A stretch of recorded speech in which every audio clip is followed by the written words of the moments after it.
That's right. And Megatron, okay. But basically, so I'm gonna explain. Yeah, he's gonna explain. Okay, so this is gonna go right back to the Cain and Abel story, right? And you see, Cain was he was the farmer, and Abel was the sheep herder. So since we're in a new era, right? This is how, because the story was told many times, right? The era that we live in after the Ice Age, we had to explain that if we were sheep herders, we would die because the winters are going to get longer, and we need to farm the land and save the crops for longer winters. So Cain killed Abel. And you know what? You know what's crazy about that story? If Abel is the only one that can give, what was he going to give? So, yes, that is a good way to say it. I've got to go soon, but let me just say, if you don't want to use Cain and Abel, because that's all a metaphor based on biblical references, stories of this people, Cain and Abel. Exactly. That's why we're using the metaphor. That's good.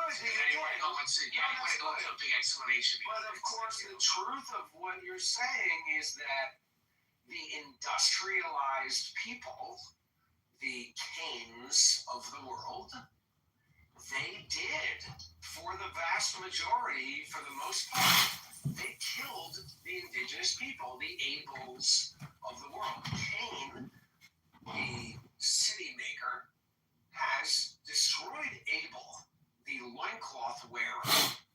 And if you ask me, would you rather live in New York City and be depressed and take an antidepressant, or would you rather wear a loincloth and have an orgy while on mescaline? I would rather have the loincloth mescaline orgy. Yes. Thank you. And with that, I'd like to pass it to Extent. I would like to have the orgy too. I like an orgy. Now, did Cain kill Abel or did Abel kill Cain? The thing is, repentance. If whoever killed who, they never repented. If they would have repented, it would have changed history forever. Additionally, when Moses went before Pharaoh, this is some amazing magic. Let's actually incorporate you into our government and all your people. The history of the Jews would never. End of Adam. Because no one repented for Adam. Hello? Cain killed Abel. And then the burnt offering started. So, hello? You're reading the Quran too much, buddy. Get back to the roots. No, I was watching Cecil B. DeMille's 10 Commandments with Charlton Heston, and for the state of Israel ever. It's just genius. Like, obviously, it's not just about Moses. It's actually a propaganda film for the state of Israel. Bro, when I first met you, you were like 100% an Israeli Jew. Like, what happened to you now? What's wrong with you? You're not Jewish no more? You're not Jewish no more? We're going to Shalom. Let me put on my tefillin and my tefillin. His father is Jewish and his mother is Goyish. I'm technically a Mishling according to the Nuremberg laws, and I think. To Israel, you're a Jew. No, I think a patrilineal Jewish state is what's required here in the northeastern or northwestern part of Gaza.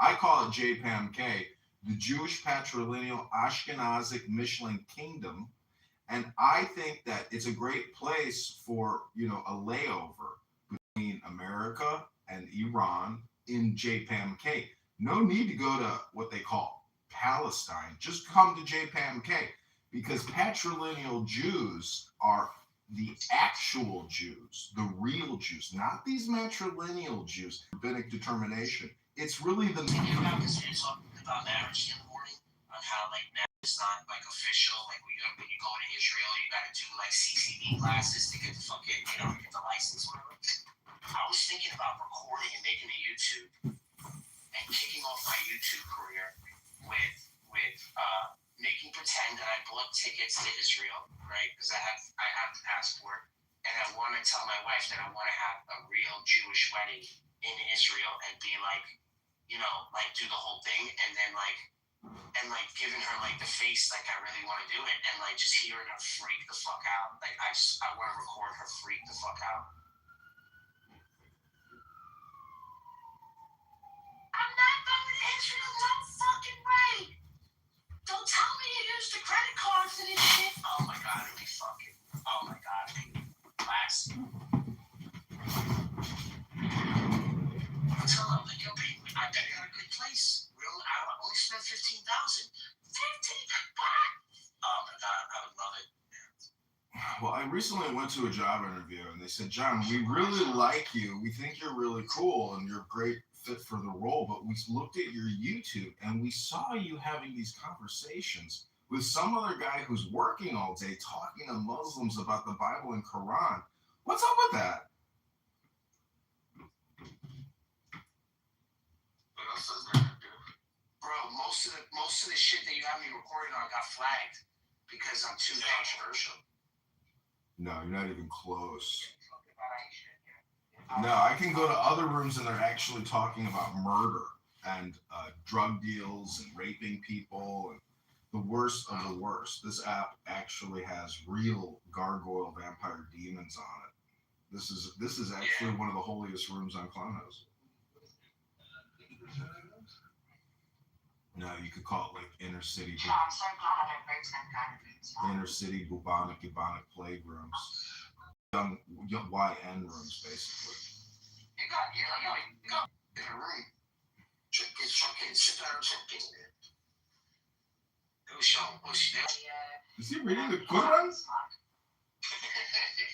Girls that don't even publish nudies on OnlyFans, and they've made millions. And they don't even publish nudies. Millions. That's crazy. It shows how thirsty men are. No, it just shows you that content is what's in demand. But, you know, look, opportunity cost. And I keep talking about that on this app, that I believe that it's the 1530 rule. Oh, okay. Go ahead, Smile. I'm sorry. Well, this is going to be quick, probably.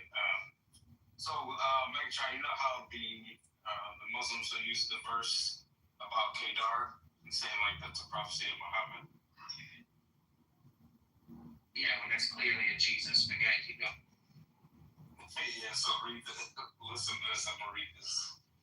This is Psalms 120. It says, I call on the Lord in my distress, and he answers me. Save me, Lord, from lying lips and from deceitful tongues.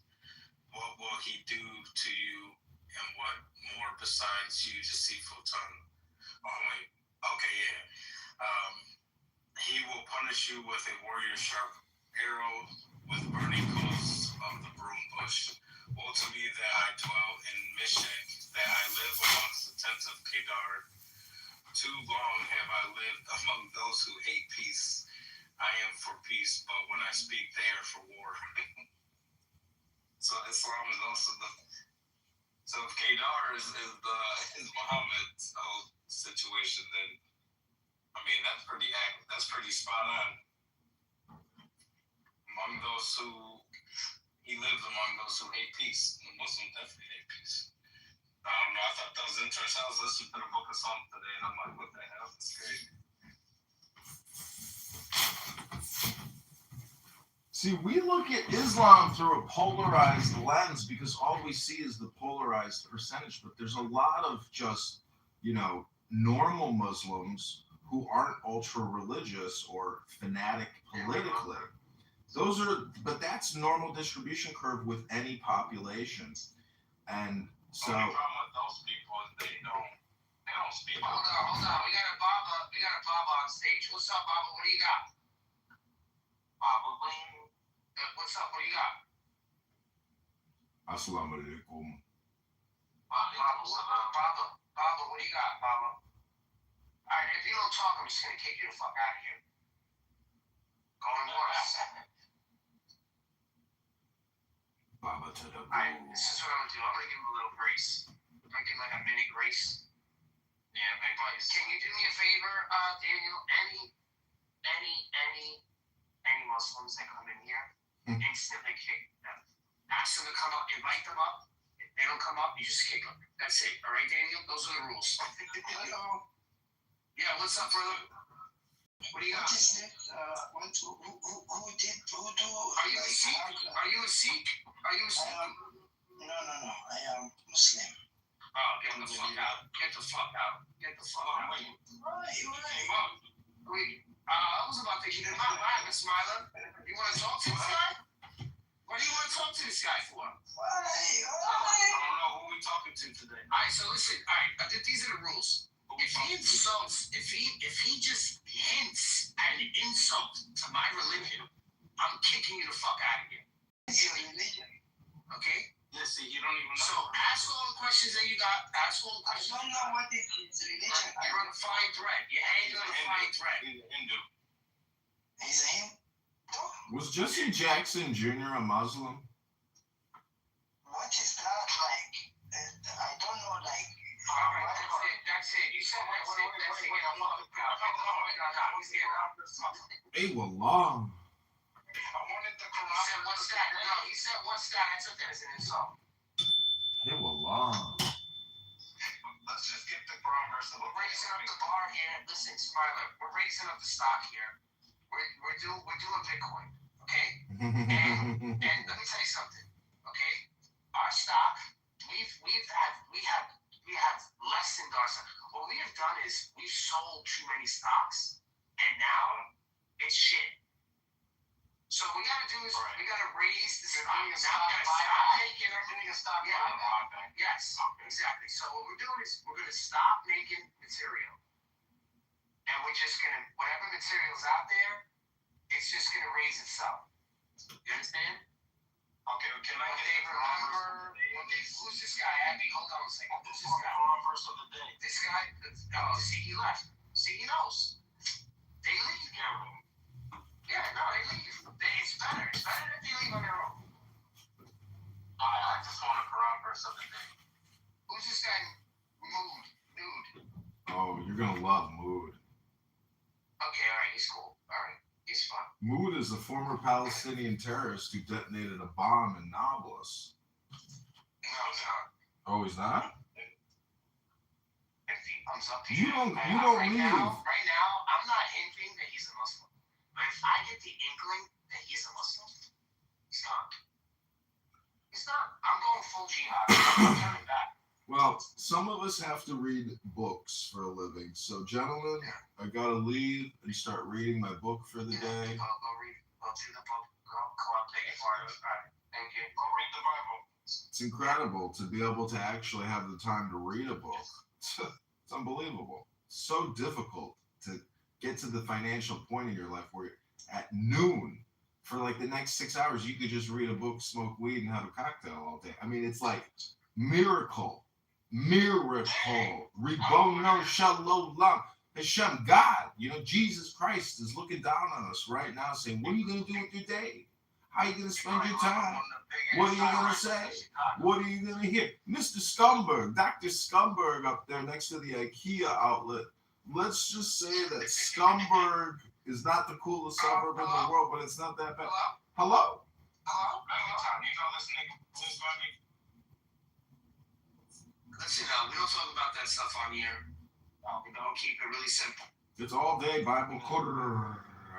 I've also been reading The Art of Worldly Wisdom. So not many people know who Baltasar Gracian is, but he's a famous Jesuit priest. Yeah, right, yeah. Actually, I'm doing that. Megatron, what do you think about the Jesuits, Megatron? We're gonna turn you down just a little. God, shut the fuck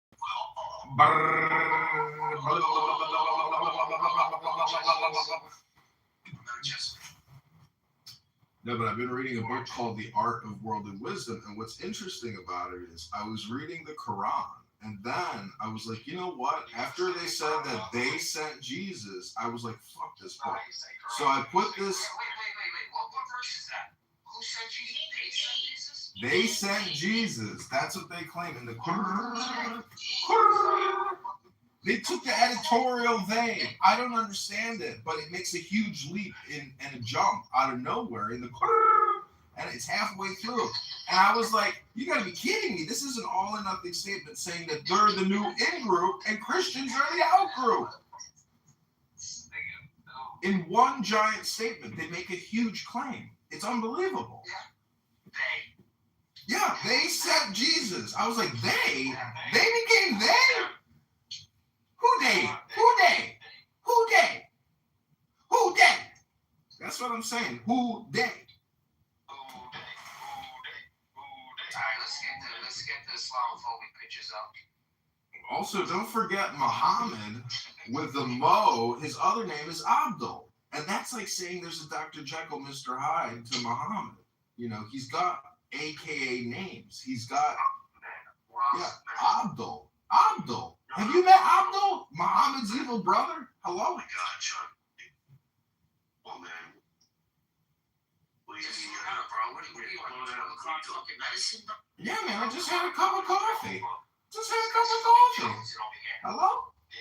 Hello? You're gonna smoke this weed. No, man, you didn't get it. You're holding it. Is that guy white? I guarantee that guy white. I just heard you're banned from. Is this Joanna, the Jew? Oh my God, John Lee's room. I heard you're banned from John Lee's room, Daniel. I cracked up. Ramadan Mubarak. Is that funny? It's fucking hilarious, dude. Listen, John Lee is busy charging the batteries on his RV and putting together egg sandwiches They for got people. stolen. Oh no! Everybody got stolen. I think it's a liar.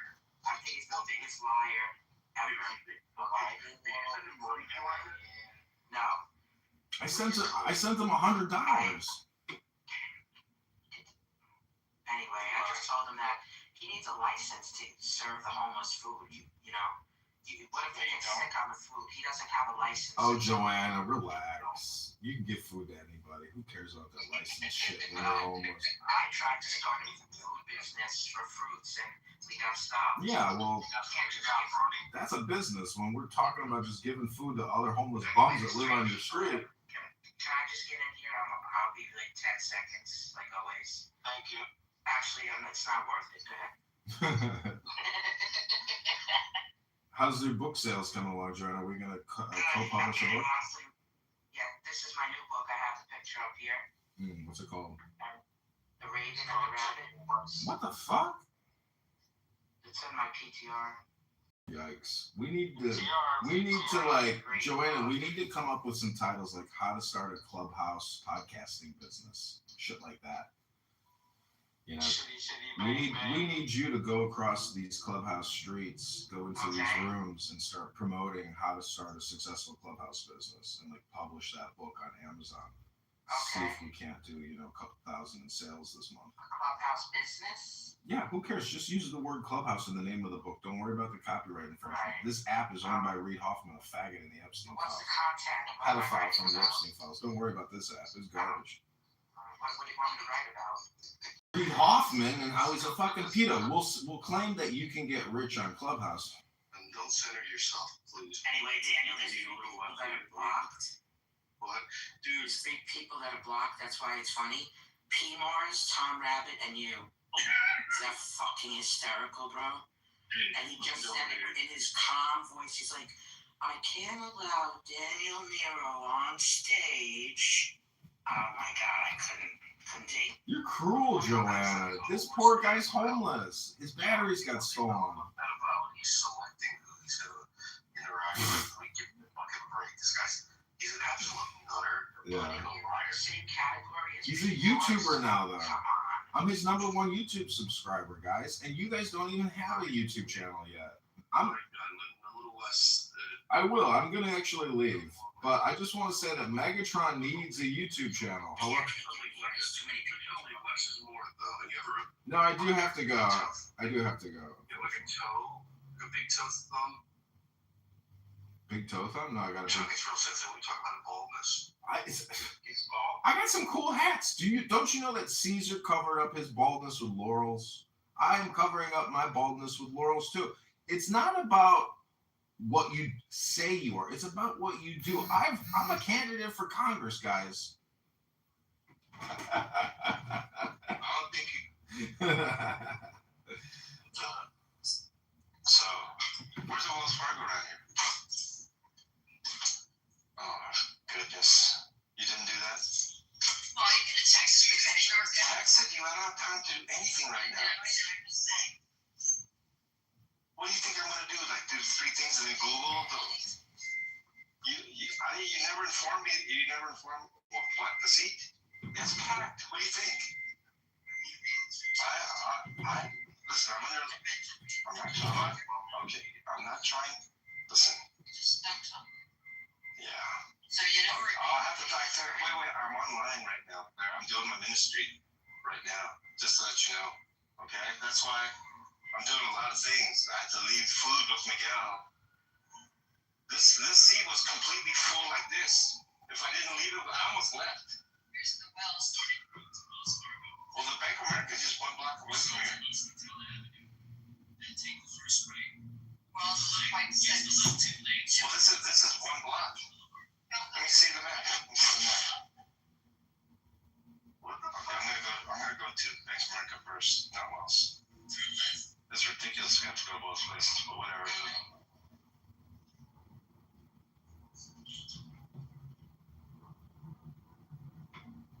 John Lee's girlfriend just told him to stop talking. You never set up your PIN number for your up? No, I don't. You're right. I know. Neither do I, but I still set it up for that moment. I know. Listen, sometimes I have a credit card. Sometimes I have a credit card for years, but I set up the PIN number immediately, and that time that I need it many years later, I don't have to deal with it. It's such a John Lee thing to say. I already set it up. That is such a John Lee thing to say, to talk about the PIN number. Oh my God. I'm talking about the ATM. Okay. This is one homeless person talking to another homeless person.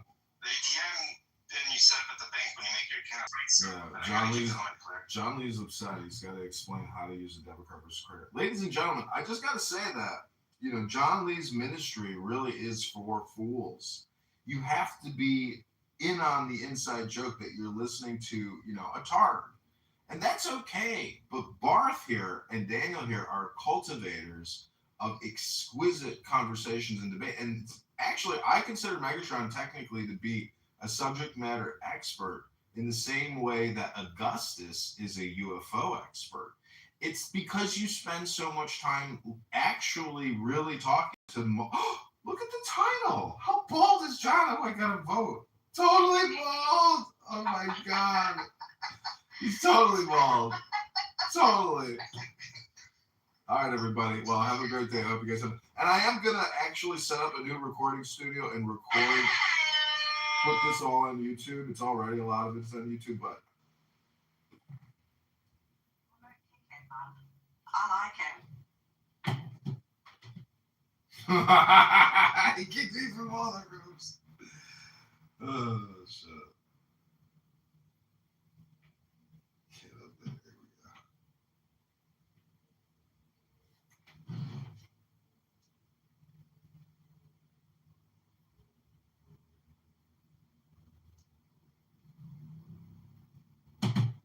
So anyway, I'm thinking about setting up at OnlyFans. What should I sell on there? Well, you're opening an OnlyFans. Yeah, maybe I'm going to make some dollar, man. Okay, so Brandon Mars he has a Puerto Rican / Jewish father. It's called, a Filipino mother. Yeah. It's called, I know you at least Filipino white. Or a Filipino white. And You got a lot of. Yeah, we're gonna have to get you some latex, some lips. But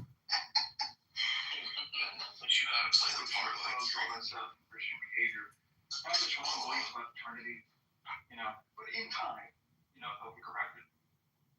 Yeah, I'm glad you said that. And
Okay, everybody, this is Baltasar Grasson. Please stand to your feet as we receive a champion for justice, our United States Senator. Wait, which one?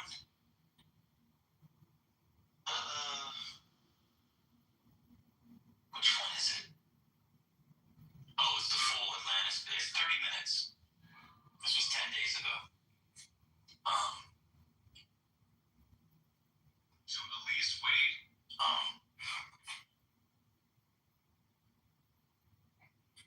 Any comments on that? Okay, this is Baltasar Grasson, Art of Wisdom.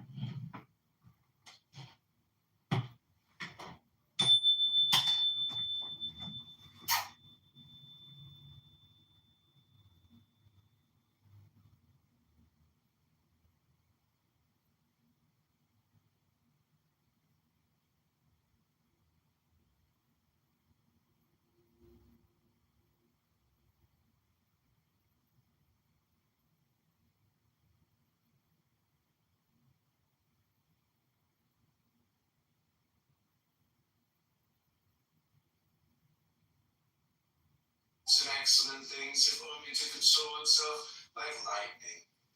Censure strikes the highest places. So let Homer, long times, pretend that your intelligence or courage, though not your prudence, has committed some act of carelessness.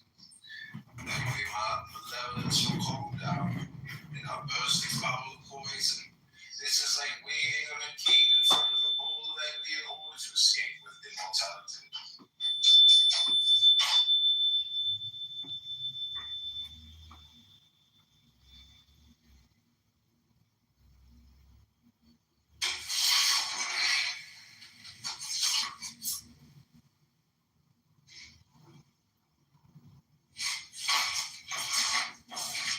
Excellent things, if only to console itself like lightning. Censure strikes the highest places. So let Homer nod in time.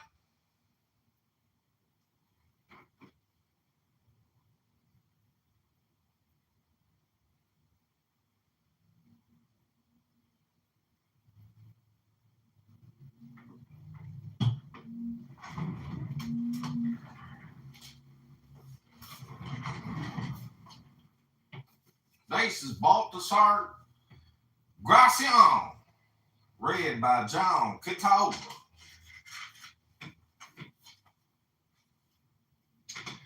A stomach for big helpings of fortune. The body of prudence should have a big gullet. A great talent is made up of great parts. If you deserve the best luck, don't eat your fill of good luck. What is sure fit to some is hunger to others. Some people waste exquisite food because they have no stomach for it. They weren't born for and aren't accustomed to high occupations. Their relations with others turn to vinegar, and a false sense of honor clouds their head. Let the great person show that he still has room for better things, and carefully avoid all that would show a narrow heart.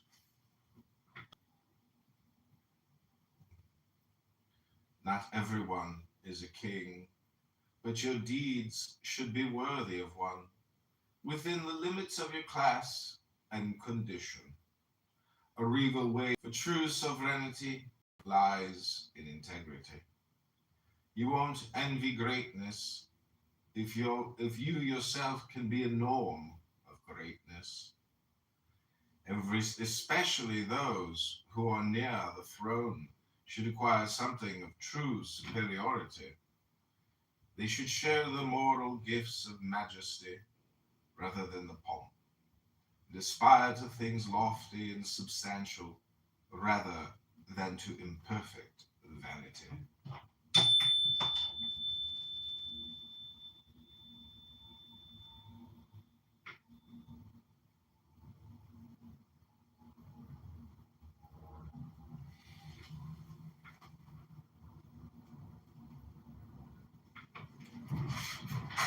Have a good sense of what each job requires.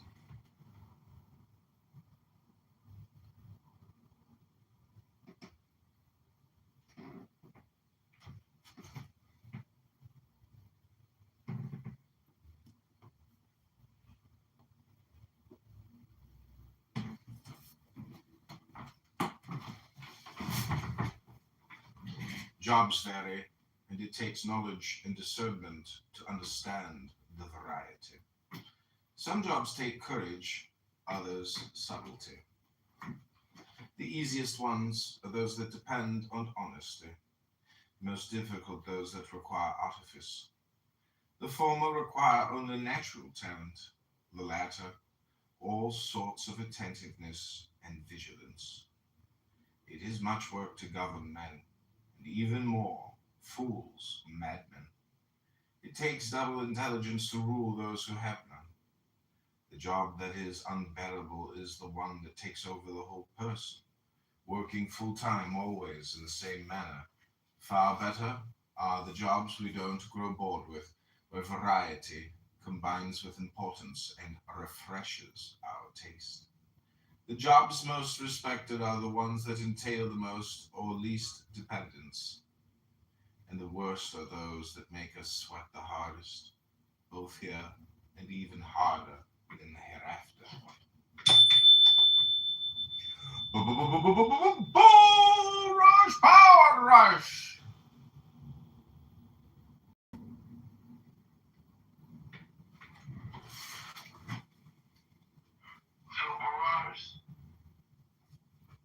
What'd you say?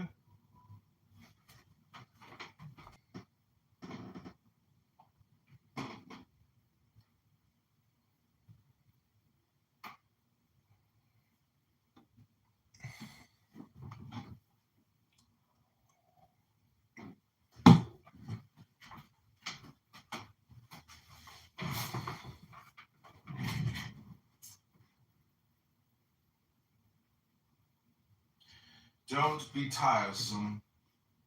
Don't have only one theme, one obsession. Brevity is pleasant and flattering, and it gets more done. It gains in courtesy what it loses in curtness. Good things, if brief, is good. Badness, if short, isn't so bad. Quintessences work better than farragos. Everyone knows that a tall person is rarely an intelligent one, but it's better to be tall in stature than long in conversation. Some people are better at disturbing than adorning the universe. Useless trinkets shunned by all. The discreet person should avoid tiring others, especially the great, who are very busy. It would be worse to irritate one of them than the rest of the world. Well said is quickly said.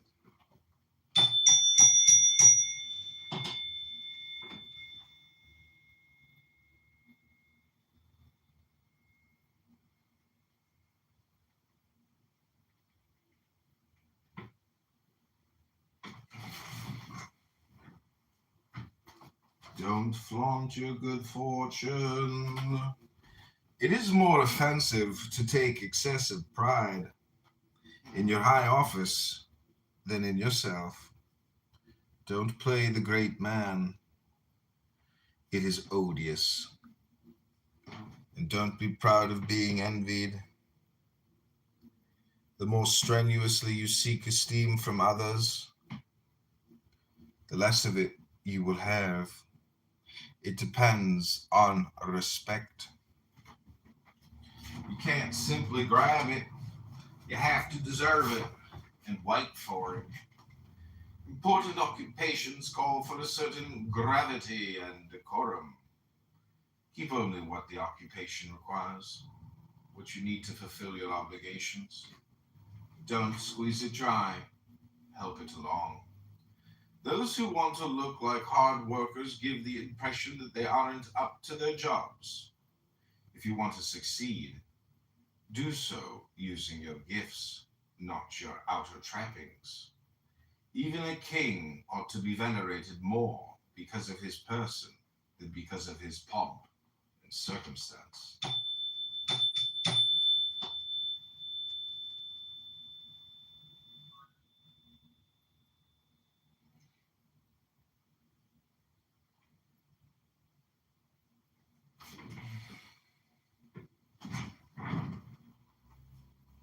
Don't look self-satisfied. Don't go through life feeling discontent with yourself, which is timidity, or satisfied, which is foolishness. Self-complacency usually arises from ignorance, and it leads to a foolish happiness that tickles the taste. It is content with its own vulgar mediocrity. Caution is always useful, either to help things turn out well or to console us when they turn out badly. No setback will surprise you if you fear it beforehand. Homer himself nodded at times, and Alexander tumbled from his estate and from the deceit in which he was living. Things depend on circumstance. Sometimes they prevail, sometimes fail. For a hopeless fool, however, the emptiest satisfaction turns into a flower that goes on scattering its seed. A shortcut to becoming a true person. Put the right people beside you. The company you keep can work wonders. Customs and tastes and even intelligence are transmitted without our being aware of it. Let the quick person join the hesitant one. And so on through every sort of temperament. That way you will achieve moderation without straining after it. It takes much skill to know how to adapt yourself. The alternation of opposites makes the universe beautiful and sustains it. It causes even greater harmony in human customs than in nature. Govern yourself by this advice when you select your friends and servants. The communication of extremes will produce a discreet and golden mean. Don't berate others. There are people with savage tempers who make everything a crime, not out of passion, but because of their very character. They condemn everyone, some for what they've done, others for what they will do. This shows a spirit worse than cruel, which is truly vile. They criticize others so exaggeratedly that they make motes into beams in order to poke out eyes. They are taskmasters who can turn a paradise into a prison. When swayed by passion, they take everything to extremes. Good-natured people are able to pardon anything. They insist that others had good intentions or went wrong inadvertently.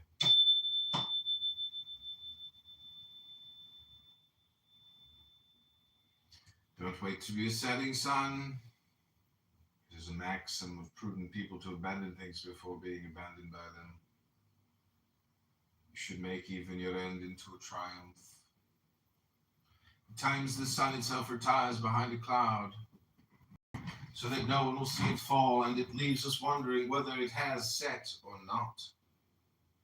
Avoid sunsets, so as bury you alive to your regret, and do not wait for him to collapse in the middle of the race.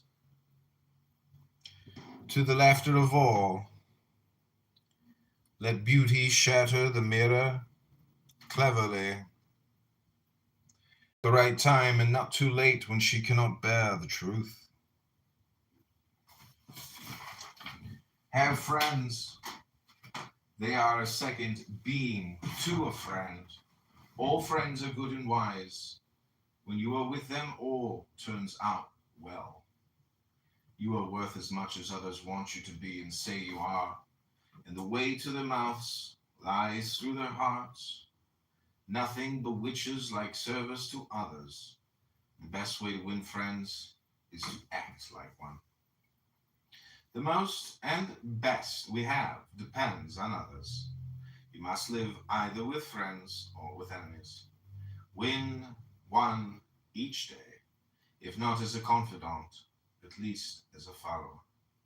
Choose well, and some will remain whom you can trust. Win the goodwill of others, even the first, highest cause. Subnote the divinity. In the most important matters does things this way. Reputation is purchased with affection. Some trust so much in their own worth that they make light of diligence. The prudent person knows very well that merit can take a shortcut if helped by favor. Benevolence makes everything easier and compensates for whatever is lacking. Courage, integrity, wisdom, and even discretion never sees ugliness, for it doesn't want to.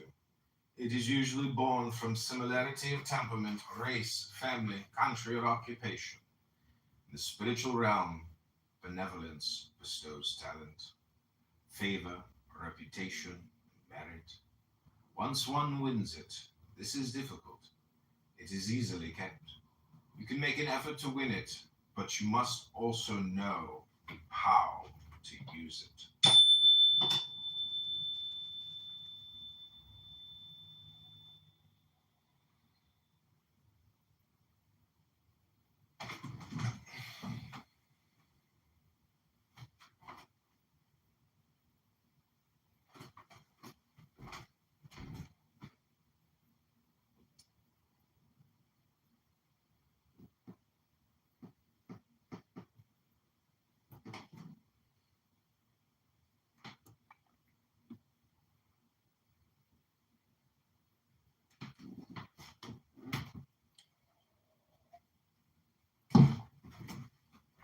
Plan for bad fortune while your fortune is good. In the summer, it is wise to provide for winter. It is easier to do so. Favors are less expensive, and friendships abound. It is good to save up for a rainy day. Adversity is expensive, and all is lacking. Keep a following of friends and grateful people. Someday you will value what now seems unimportant. Villainy has no friends in prosperity because it refuses to recognize them. In adversity, it is the other way around. Courtesy overlooks. Many people had a good reputation until they acquired rivals.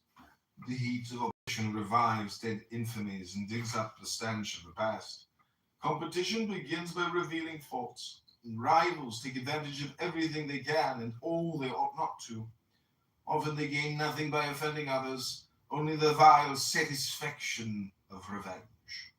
Revenge blows the dust of oblivion from people's faults. Benevolence was always peaceable, and reputation indulgent.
You trace the lines on a page that's worn and bent, marginalia from another time, little notes of what they meant, coffee stains on chapter 10.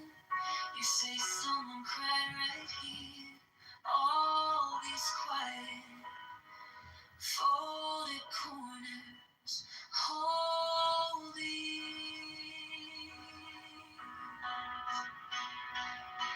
Teach me the wisdom of books, but their intelligence of love reads between the lines of what it gives up. You say the brightest light still has so much to learn. So turn that fragile page and let my stubborn heart turn with you.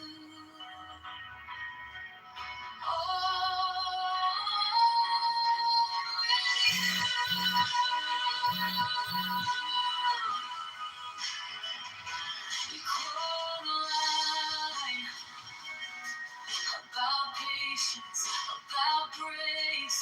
Then you stop and start to smile with that softness in your face. You can memorize the theories, still not know this soul. Then you press your thumb to mine, and it feels like coming home. Teach me the wisdom of books, but the intelligence of love. Where apology is gentle and forgiveness is love. You say the bravest hearts. Say all of this is paper till we put it to the test. So I stumble through my sentences. You just take my hand a step. Understanding isn't spoken, it's how you hear it what I say. Teach me the wisdom of books, the intelligence of love. Only under mistakes we can rise above. It's only just a place where we can grow. So turn another page and let the story show that with a story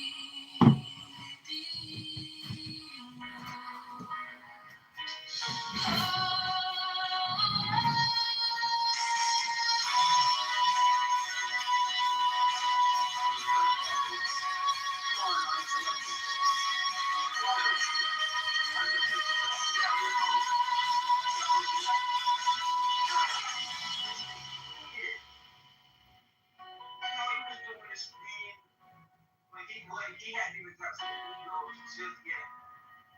Wasn't just there yet, right? And nigga OG Mac will come with Bishop guessed it right after Tuesday opportunity.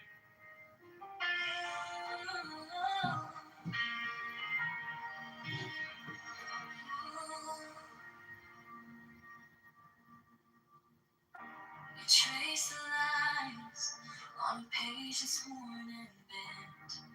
Marginalia from another time, little notes of what they meant. Coffee stains on chapter 10. You say someone cried right here. All these quiet, folded corners hold the years. Teach me the wisdom of books, the intelligence of love. Reach between the lines where the ink gives up. You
Okay, welcome back. We're going to switch up books from Baltasar Gracian, The Art of Worldly Wisdom.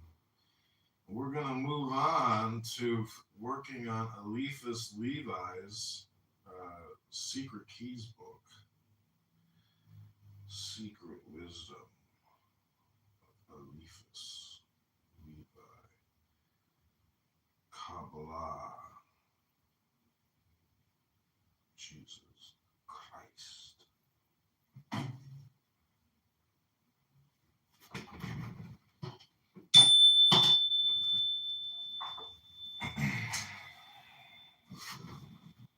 Number 19.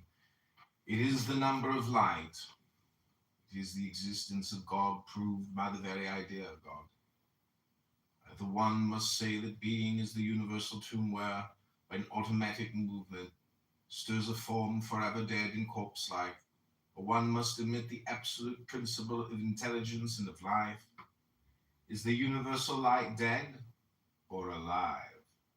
It is vowed fatally to the work of destruction, or providentially directed to an immortal birth. If there be no God, intelligence is only a deception, for it fails to be the absolute, and its ideal is a lie. Without God, being is a nothingness firming itself, life a death in disguise, and light a night forever deceived by the mirage of dreams. The first and most essential act of faith is then this: being exists, and the being of beings, the truth of being, is God. Being is alive with intelligence, and the living intelligence of absolute being is God. Light is real and life-giving. Now, the reality and life of all light is God. The word of universal reason is an affirmation and not a negation. How blind are they who do not see that physical light is nothing but the instrument of thought?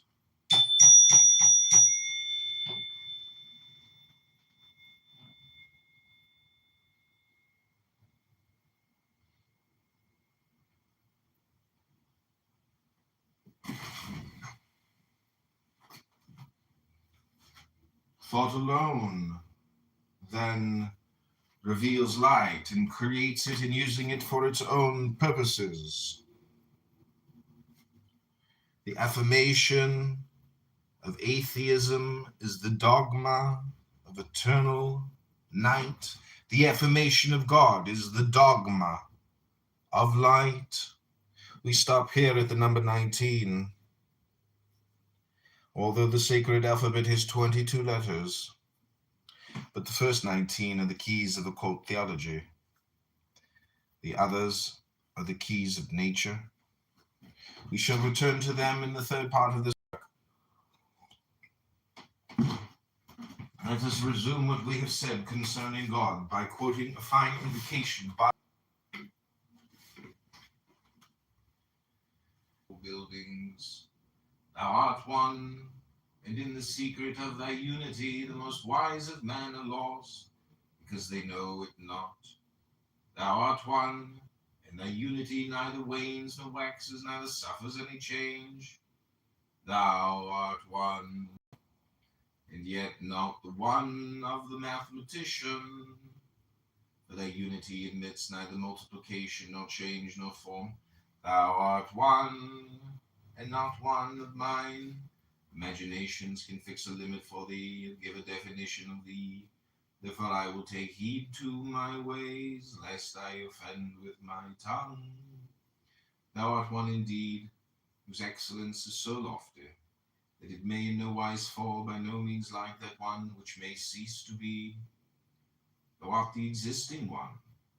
Nevertheless, the understanding and the sight of mortals cannot attain thine existence, nor place in thee the where, the how, the why.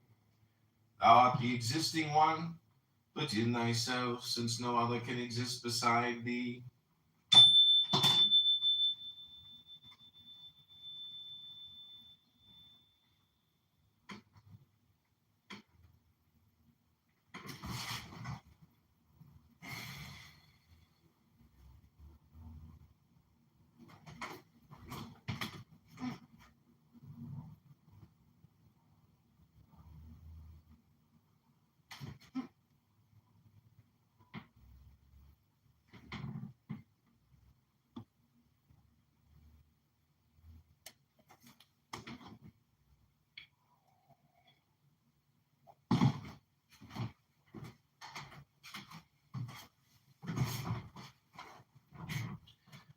Thou art the existing one, before time and beyond space.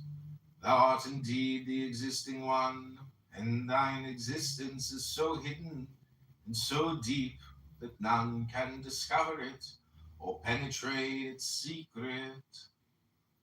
Thou art the living one, but not in fixed and known time. Thou art the living one, not by spirit or by soul, for thou art the soul of all souls. Thou art the living one, but not living with the life of mortals, that is like breath, whose end is to give food to worms. Thou art the living one, and he that can attain thy mysteries will enjoy eternal delight and live forever. Thou art great. Before thy greatness all other greatness bows, and all that is most excellent becomes imperfect. Thou art great above all imagination, and thou art exalted above all the hierarchies of heaven. Thou art great above all greatness, and thou art exalted above all praise. Thou art strong, and not one among thy creatures can do the works that thou dost, nor can his force be compared with thine. Thou art strong, and it is to thee that belongs that strength invincible, which changes not and decays never. Thou art strong, and thou showest thyself long. Thou art strong, and thy mercies existing from all time are upon all thy creatures. Thou art the eternal light, that pure souls shall see, and that the cloud of sins will hide from the eyes of sinners. Thou art the light which is hidden in this world and visible in the other, where the glory of the Lord is shown forth. Thou art sovereign, and the eyes of understanding which desire to see thee are all.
questions,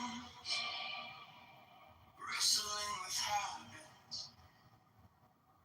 I keep my doubts like tools on a metal rack. They cut deep, but they keep me sharp, keep me coming back.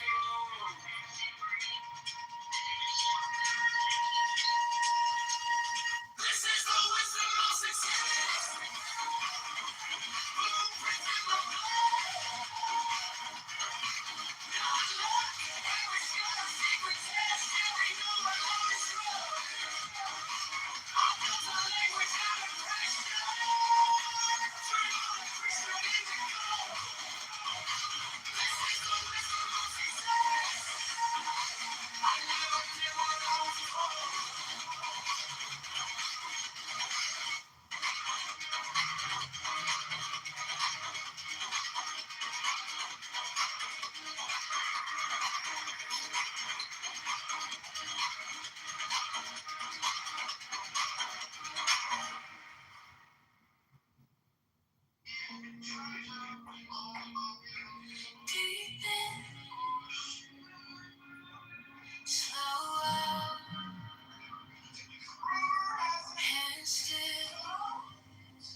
Sink down, let the heat flow, steam on my skin. I'm opening every little worry, loosening. Breathe out, let the heart slow. Nothing you left to control. Steam on my skin. I'm opening this quiet ceremony. I begin.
Okay, we're reading from Eliphas Levi.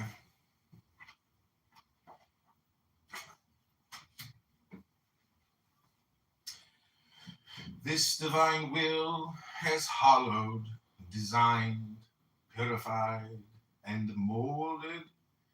It has ordered nothingness to open itself, being to shut up, and the world to spread itself. It has spanned the heavens and assembled with its power the tabernacle of the spheres. With the cords of its might, it has bound the curtains of the creatures of the universe, and touching with its strength the edge of the curtain of creation, has joined that which is above to that which was below. We have given to these bold Kabbalistic speculations the only form which suits, that is, poesy, being it that even reason without faith, with which the divine text is covered, throw a great shadow. This shadow is so marvelous, designed by the interplay of light, that it becomes the sole intelligible image of the divine ideal. Ideal, incomprehensible as infinity, and indispensable as the very essence of mystery.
Somebody messaged me that I know was like, "What's up with all the profiles, John?" I'm like, "Oh, it's called art."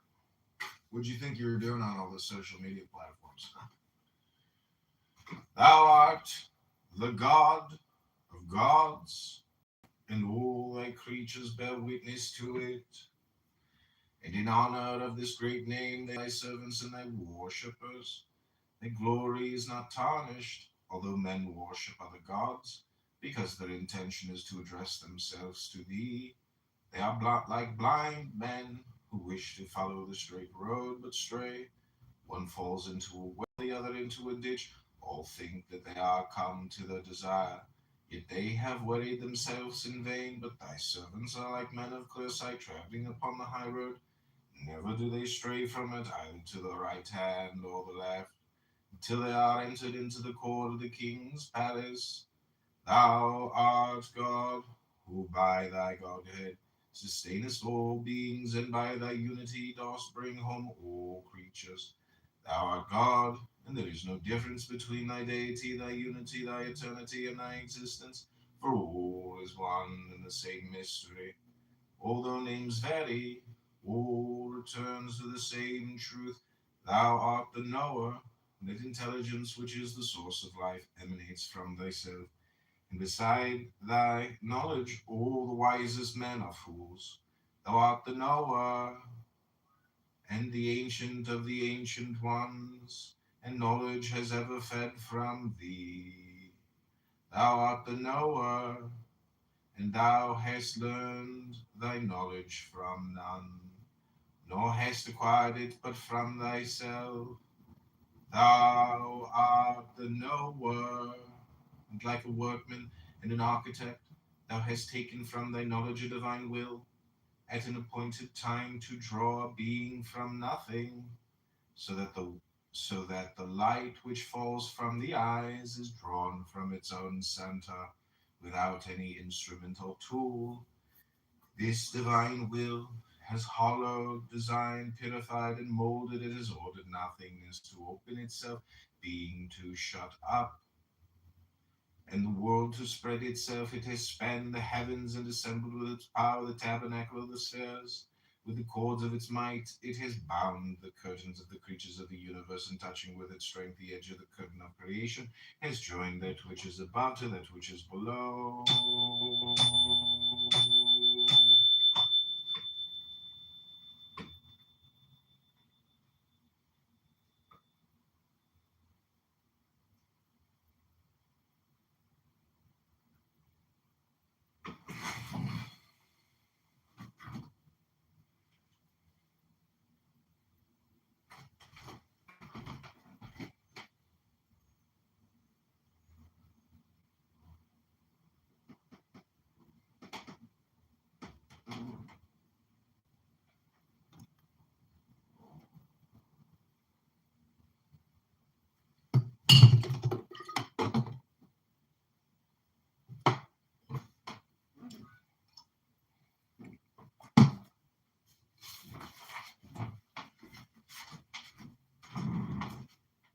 What up, Danny? I was just reading an interesting prayer, a Kabbalistic prayer. Very interesting.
Okay, this is Article 2, Solution of the Second Problem. True religion. Religion exists in humanity like love. Like it, it is unique. Like it, it either exists or does not exist. In such and such a soul, but whether one accepts it or denies it, it is in humanity. It is then in life. It is in nature itself. It is an incontestable fact of science and even of reason. True religion is that which has always existed, which exists today and will exist forever. One may say that religion is this or that. Religion is what it is. This is the true religion, and the false religions are superstitions imitated from her, borrowed from her, lying shadows of herself. One may say of religion what one says of true art. Savage attempts at painting or sculpture are the attempts of ignorance to arrive at the truth. Art proves itself by itself, is radiant with its own splendor, is unique and eternal like beauty. The true religion is beautiful, and it is by that divine character that it imposes itself on the respect of science and obtains the assent of reason. Science dare not affirm or deny those dogmatic hypotheses which are truths for faith, but it must recognize by unmistakable characters the one true religion, that is to say, that which alone merits the name of religion, in that it unites all the characters which agree with that great and universal aspiration of the human soul.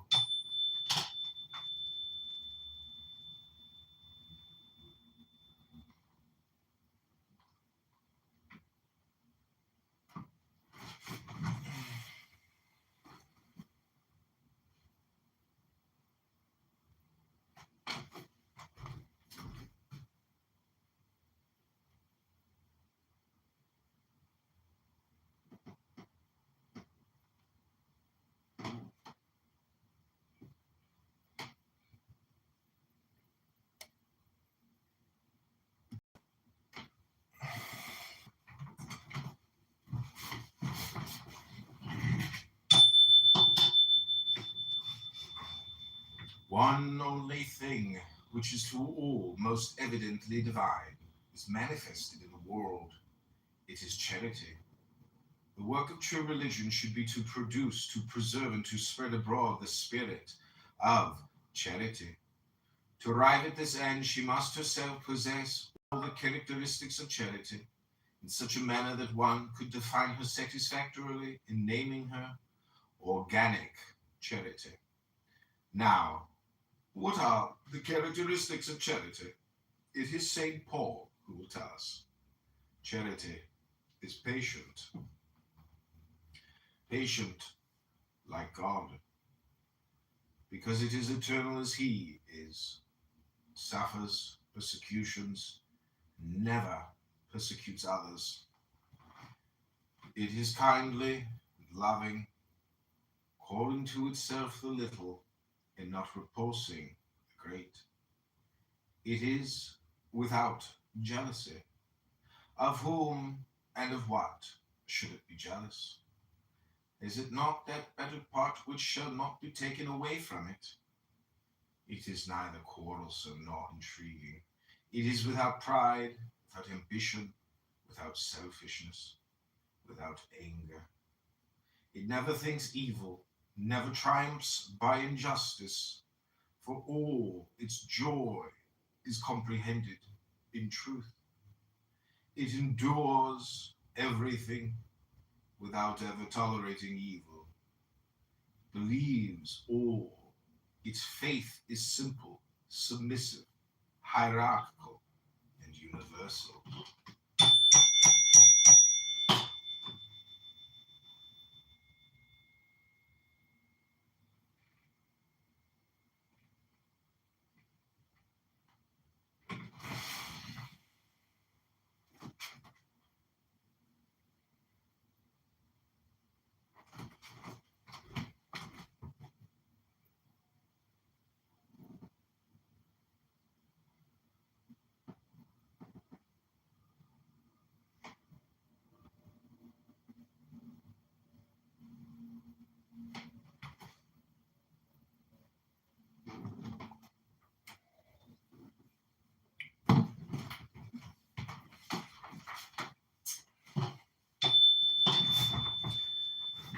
It sustains all and never imposes burdens which it is not itself the first to carry. Religion is patient, the religion of great thinkers and of martyrs.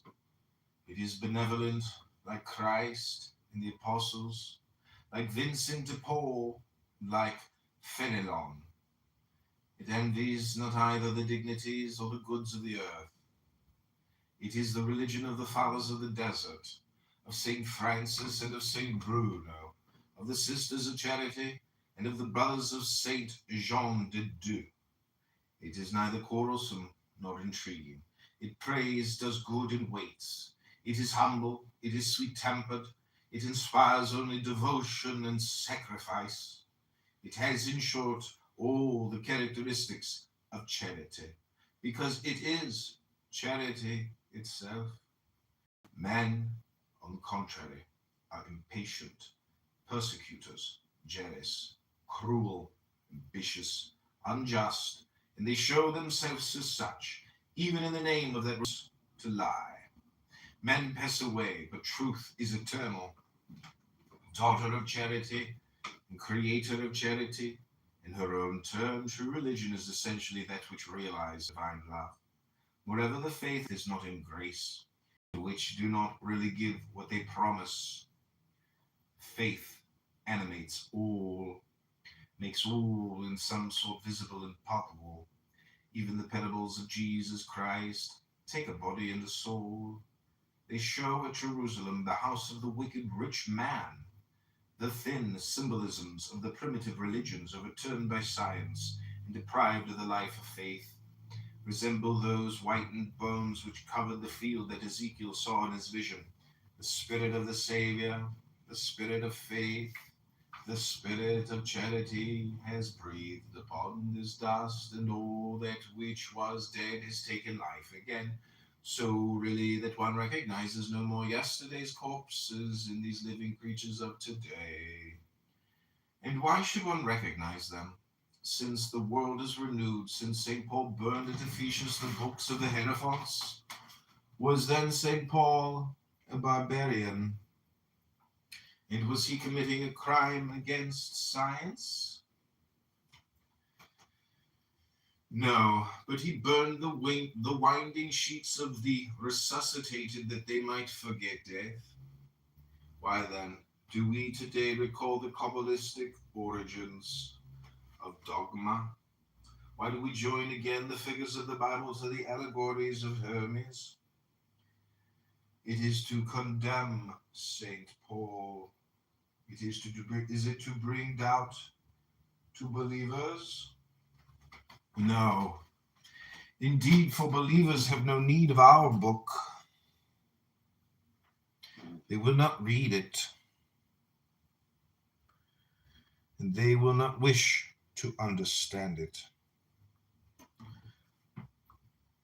But we wish to show to the innumerable crowd of those who doubt that faith is attached to the reason of all the centuries, to the science of all the sages. We wish to force human liberty to respect divine authority, reason to recognize the basis of faith, so that faith and authority in their turn may never again prescribe liberty and reason.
form of intellectual talent.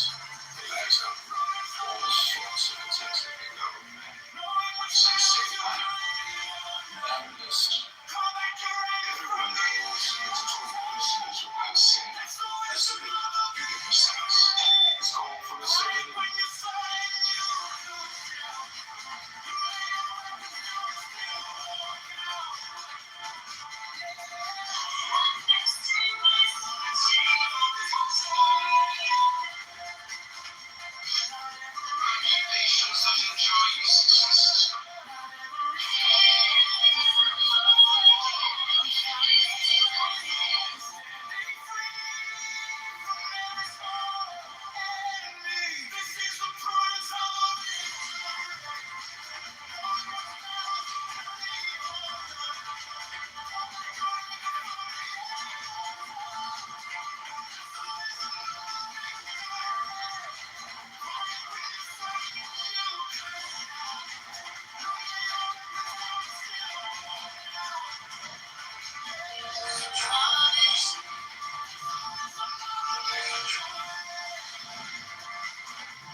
Some trust so much in their own work that they make like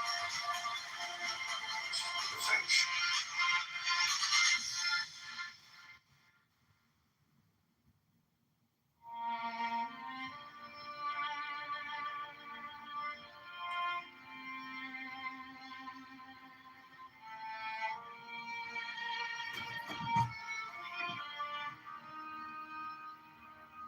Quiet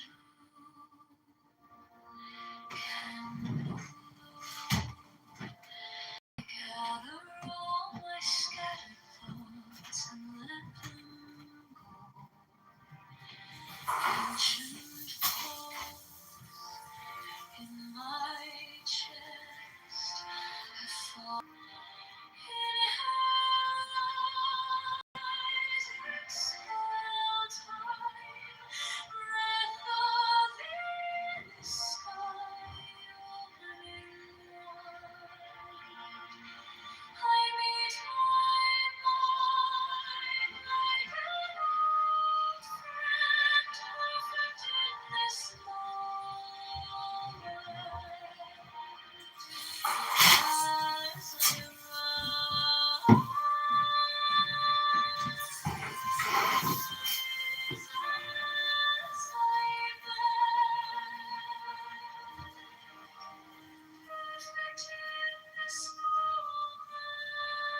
Is made up of great parts. If you deserve the best luck, don't eat your fill of good luck. What is your fate to some is hunger to others. Some people waste exquisite food because they have no stomach for it. They weren't born for and aren't accustomed to high occupations. Their relations with others turn to vinegar, and a false sense of honor clouds their head and makes them lose it. They grow dizzy in high places and are beside themselves because there is no room in them for luck. Let the great person show that he still has room for better things, and carefully avoid all that would show a narrow heart. Hunger to others. Some people waste exquisite food because they have no stomach for it. They weren't born for and aren't accustomed to high occupations. Their relations with others turn to vinegar, and a false sense of honor clouds their head and makes them lose it. They grow dizzy in high places and are beside themselves because there is no room in them for luck. Let the great person show that he still has room for better things, and carefully avoid all that would show a narrow heart.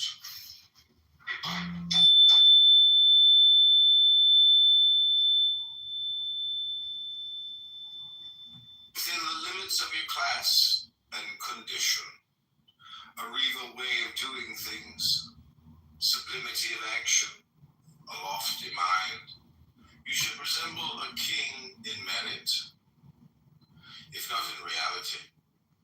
For true sovereignty lies in integrity. You won't envy greatness if you yourself can be a norm of greatness. Especially those who are near the throne should acquire something of true superiority.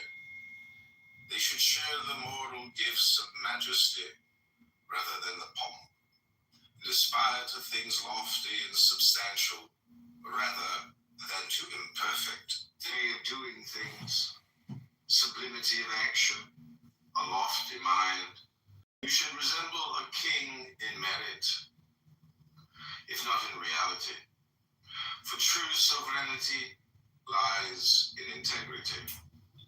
You won't envy greatness if you yourself can be a norm of greatness. Should acquire something of true superiority. They should share the moral gifts of majesty rather than the pomp, and aspire to things lofty and substantial rather than to imperfect vanity.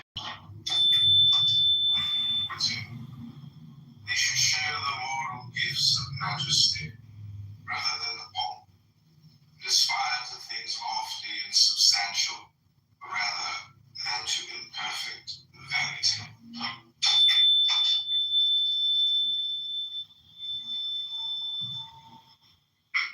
The former require only natural talent, the latter all sorts of attentiveness and vigilance.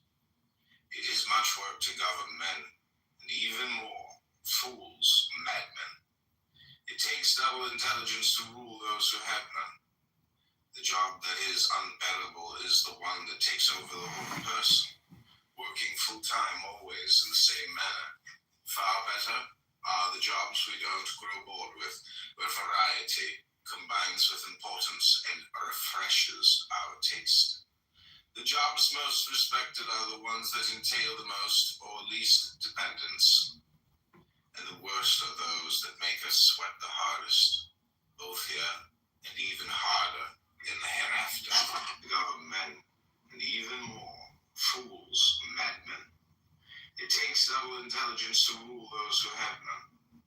The job that is unbearable is the one that takes over the whole person, working full-time always in the same manner. Far better are the jobs we don't grow bored with, where variety combines with importance and refreshes our taste.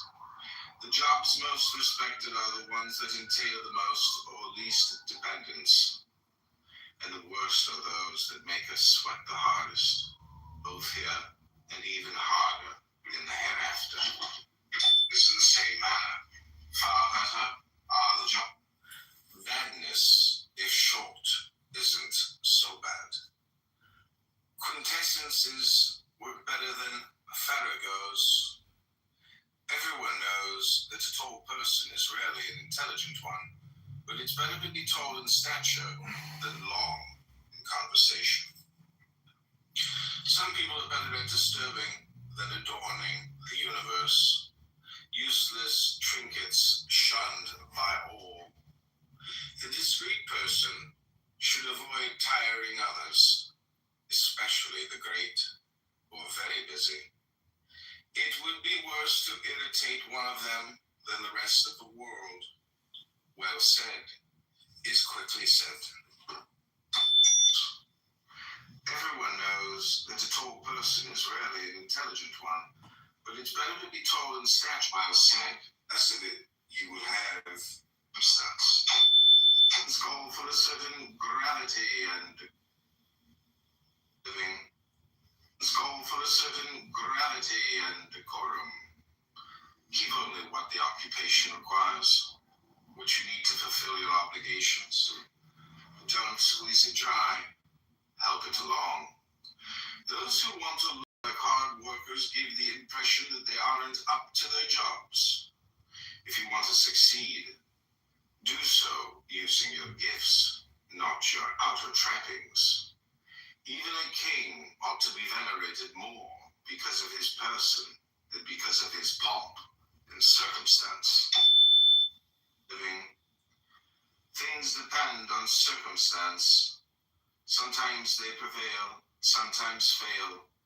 For a hopeless fool, however, the emptiest satisfaction turns into a flower that goes on scattering its seed. The quick person character size others so exaggeratedly that they make motes into beams, into prison. When swayed by passion, they take everything to extremes. Good-natured people are unable to pardon anything. They insist that others had good intentions, or went wrong inadvertently. With affection. Some trust so much in their own worth that they make life a diligence. The prudent person knows very well that merit can take a shortcut if helped by favor. Benevolence makes everything easier and compensates for whatever is lacking. Courage, integrity, wisdom, and even discretion. It never sees ugliness, for it doesn't want to. It is usually born from similarity of temperament, or race, family, country, or occupation. In the spiritual realm, benevolence bestows talent, favor, reputation, and merit. Once one wins it, this is difficult. It is easily kept. You can make an effort to win it, but if held by family, country, or occupation, had a good reputation until they acquired rivals. This faction of were ever deceived by the mirage of dreams. The first and most essential act of faith is then this: being exists. In the being of beings, the truth of being is God. Being is alive with intelligence, and the living intelligence of absolute being is God. Light is real and life-giving.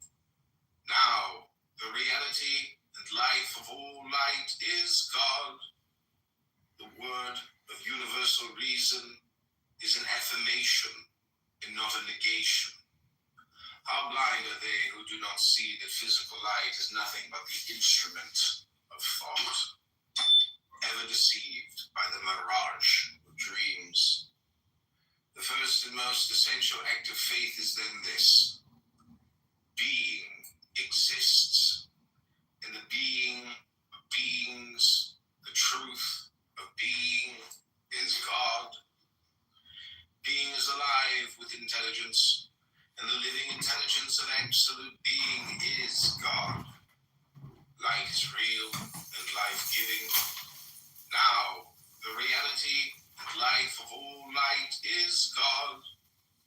The word of universal reason is an affirmation and not a negation. How blind are they who do not see that physical light is nothing but the instrument of thought, ever deceived by the mirage of dreams. The first and most essential act of beings, intelligence, and the living intelligence of absolute being is God. Light is real and life-giving. Now, the reality and life of all light is God. The word of universal reason is an affirmation and not a negation.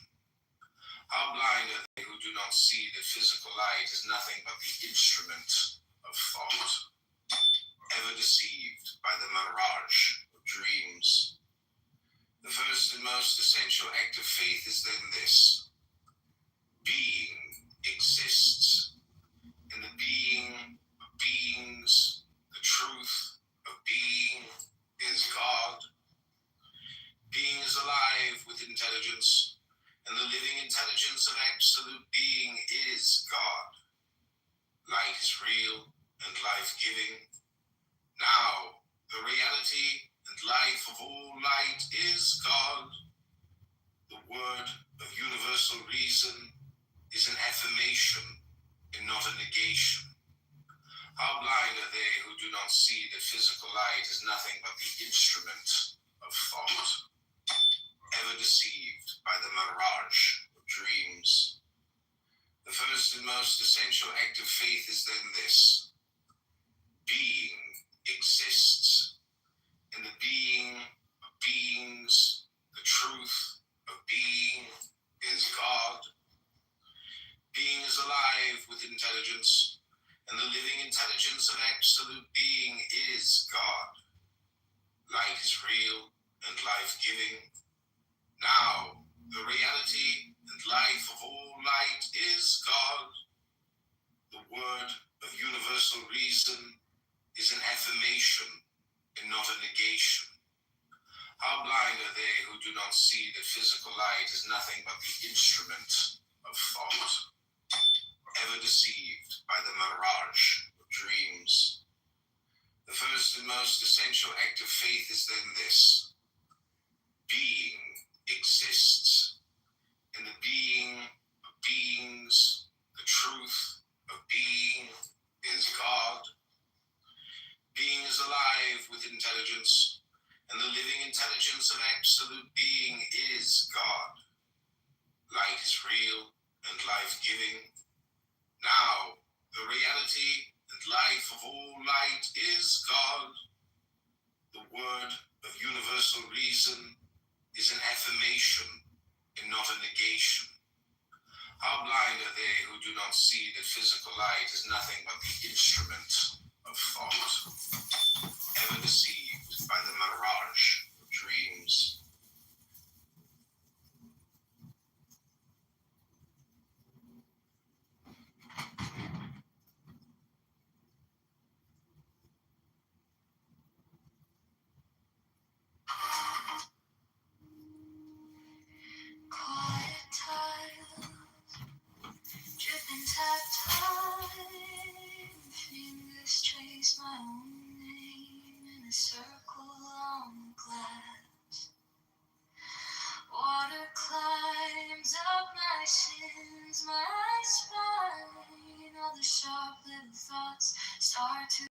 soften in the heat. I breathe in, let it bloom, let it fill me. Hold it close till the ache starts leaving. I breathe out all the corners I've been keeping. In this hot bath, I am only this breathing.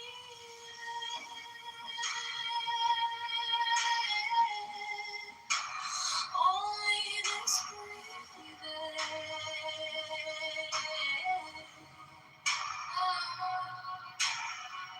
Hanging back, hair floating free.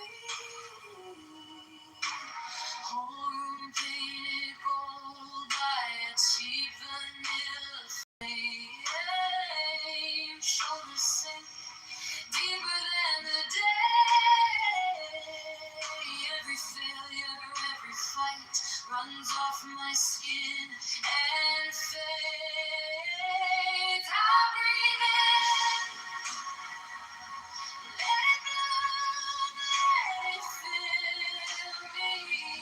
Hold it close till the ache starts leaving. I breathe out all the corners I've been keeping.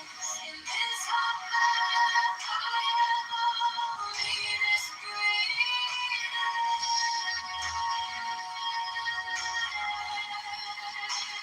Only this breathing. One breath for the fear, one breath for the shame, one breath for the girl who tried anyway. Counted in the steam, 4 beats then release. If I can stay right here, that's all I ever need. Let it fill me. Hold it close till the ache starts leaving. I breathe out all the stories I'm leaving. In this hot bath, I am only this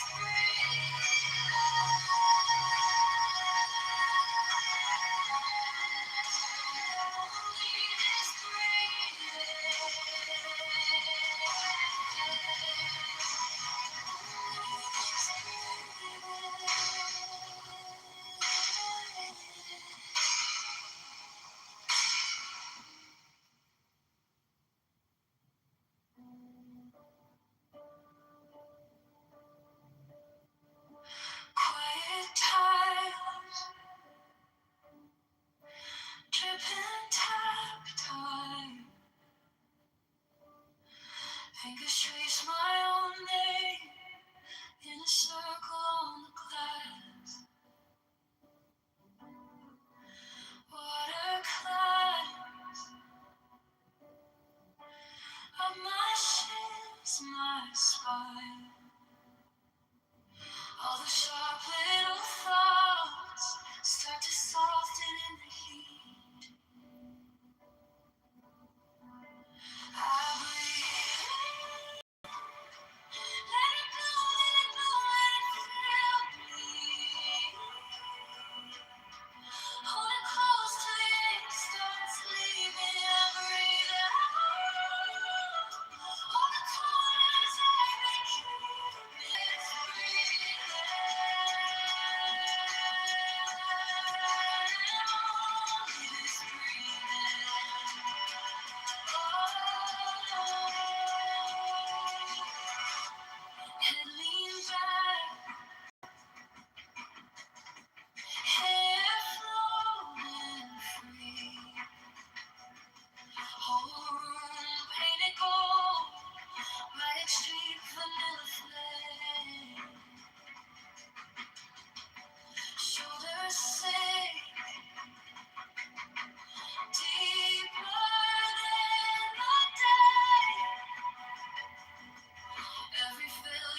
just like a secret. Something moves in the gaps where I breathe. Eyes closed, yet the room feels brighter. Like a word on the tip of my teeth.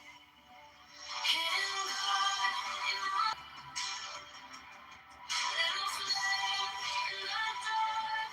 Breathing wisdom in my heart.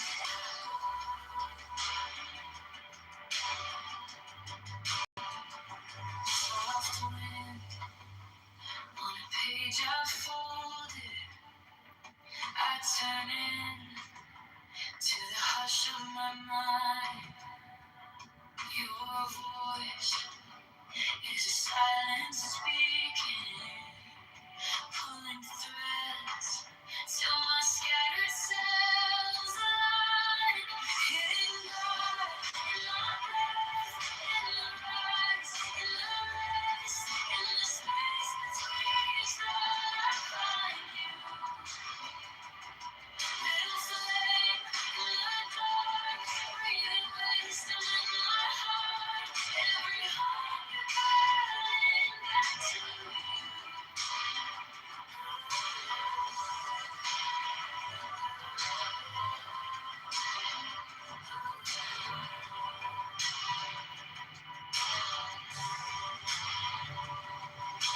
Teach me my own name, how it lives in your echo.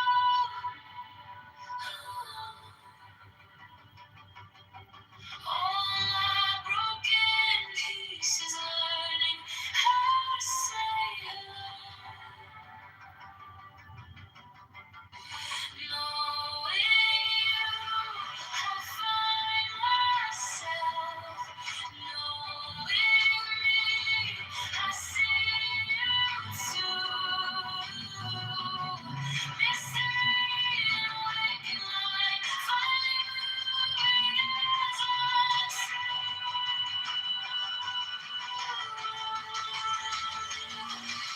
Hidden God in my breath, in the rise, in the rest, in the space between us, Lord, I find you. Little flame in the dark, breathing wisdom in my heart. Every hope is sending out.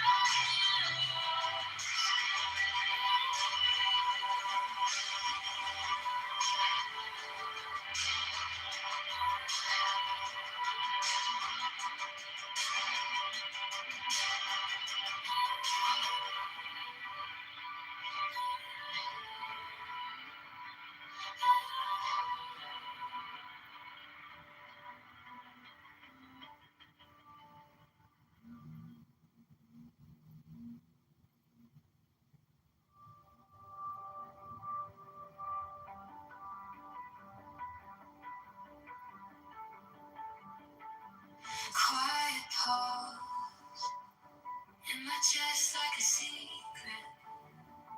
Something moves in the gaps where I breathe. Eyes closed, if the room feels brighter. Like a word on the tip of my teeth. Hidden God in the in the rise, in the rest, in the space between each thought I find you.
adepts, the servants of VVVVV, have attained the room tour. It is impossible to tell you of the splendors of that to which they have attained. Little by little, as your eyes grow stronger, will we unveil to you the ineffable glory of the path of the adepts and its nameless skull. Even as a man ascending a mountain is lost to sight of his friends in the valley, so must the adept seem. They shall say, he is lost in the clouds, but he shall rejoice in the secret language of the ancients. His friends shall say, look, he pretends to read this book, but it is unintelligible. It is nonsense. Yet he delights in the Odyssey while they read vain and vulgar things. We shall bring you to absolute truth, absolute light, absolute bliss.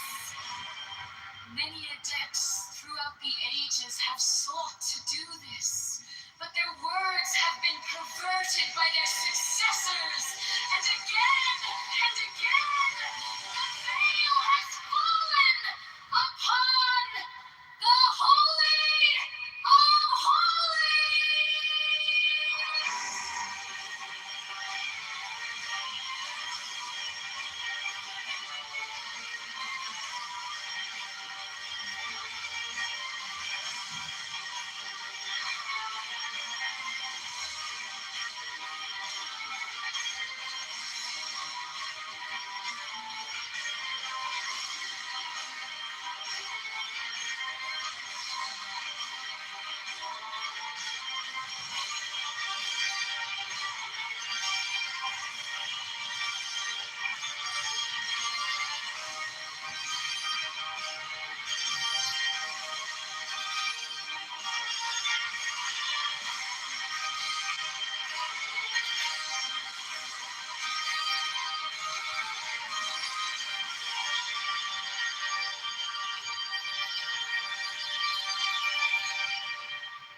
First, there are many and diverse conditions of life upon this earth.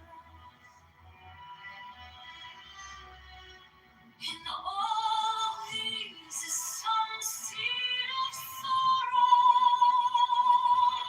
Who can escape from sickness and from old age and from death?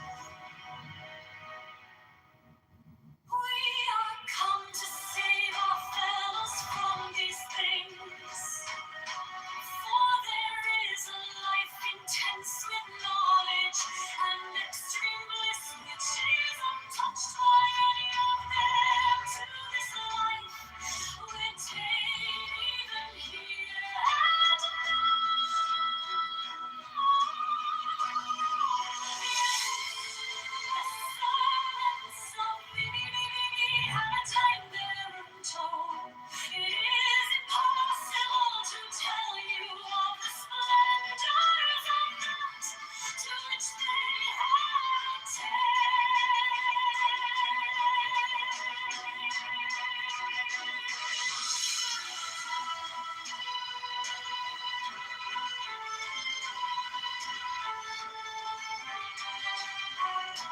little by little, as your eyes grow stronger, will we unveil to you the ineffable glory of the path of the adept and its nameless goal.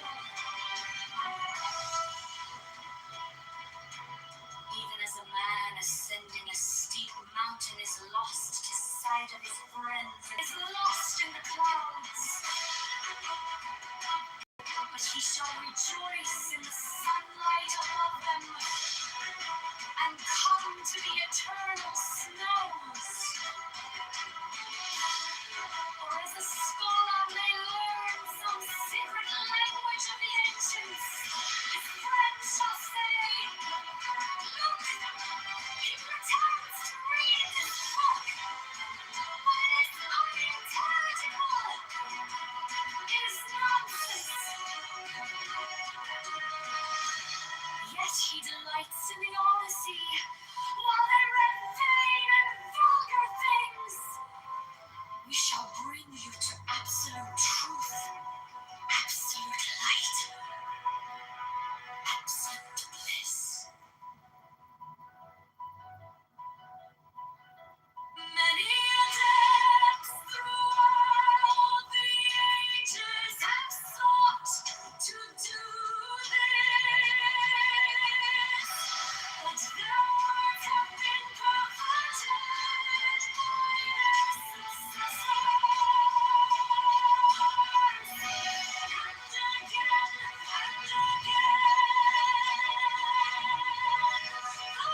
abyss of infinite space.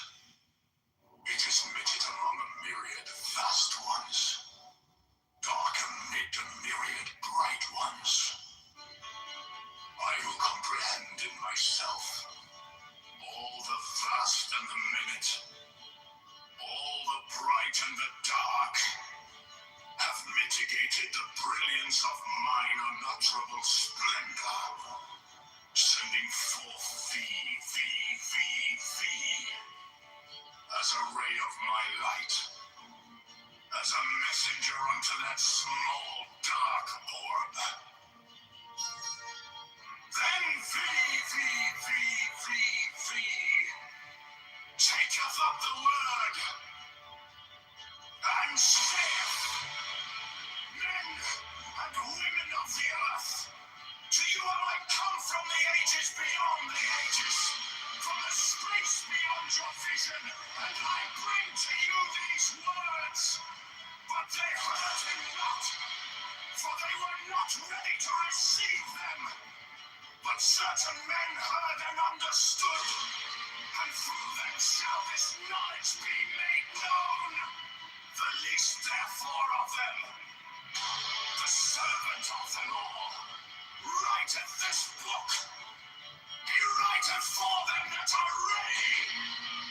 Thus is it known if one be ready, if he be endowed with certain gifts, if he be fit by birth, or by wealth, or by intelligence, or by some other manifest sign, and the servants of the master by his insight shall judge of thee. Few indeed are called, but of these few many are chosen. This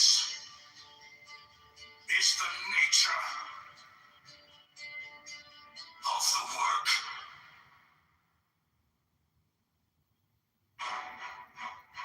I behold a small dark orb, wheeling in an abyss of infinite space. It is minute among a myriad vast ones, dark amid a myriad bright ones. I who comprehend in myself all the vast and the minute, all the bright and the dark, have mitigated the brilliance of mine unutterable splendor, sending forth thee, as a ray of my light, as a messenger unto that small dark orb. Then thee, take up the word, and say that.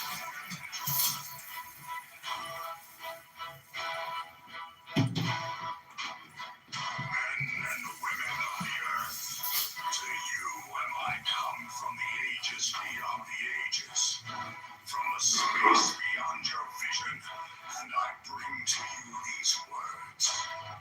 But they heard him not, for they were not ready to receive them. But certain men heard and understood, and through them shall this knowledge be made known. The least therefore of them, the servant of them all, writeth this book. He writeth for them that are ready. Thus is it known if one be ready, if he be endowed with certain gifts, if he be fitted by birth, or by wealth, or by intelligence, or by some other manifest sign, and the servants of the master by his insight shall judge of these. This knowledge is not for all men. Few indeed are called, but of these few many are chosen. This is the nature of the work.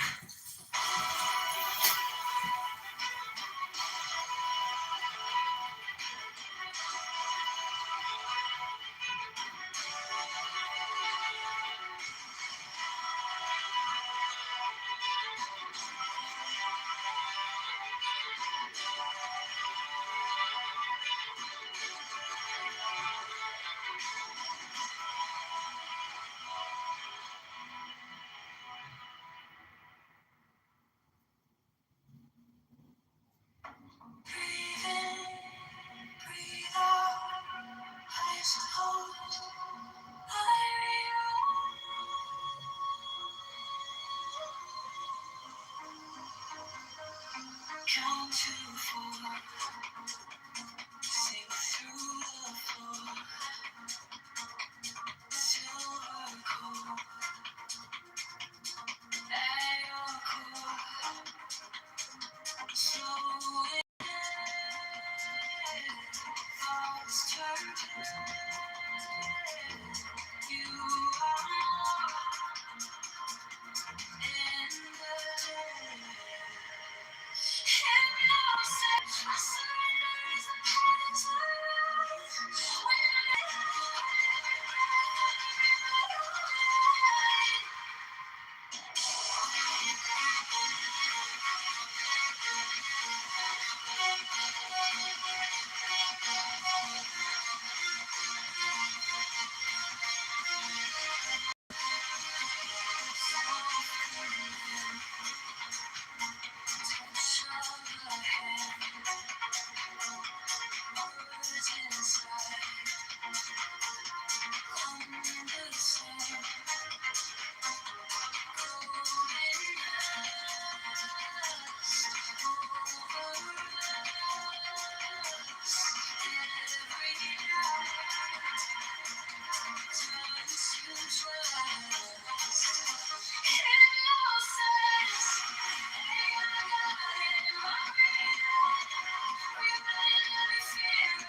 Ever deceived by the mouth?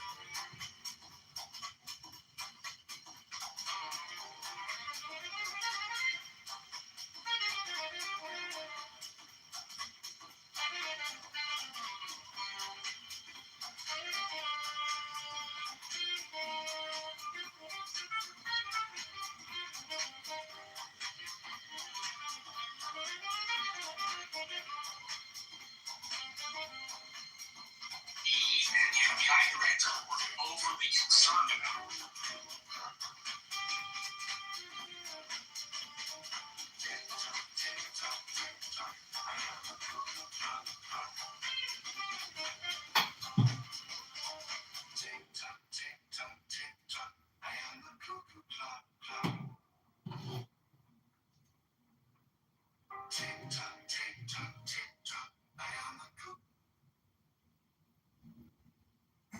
Okay, we're going to continue reading this incredible book by Eliphas Levi.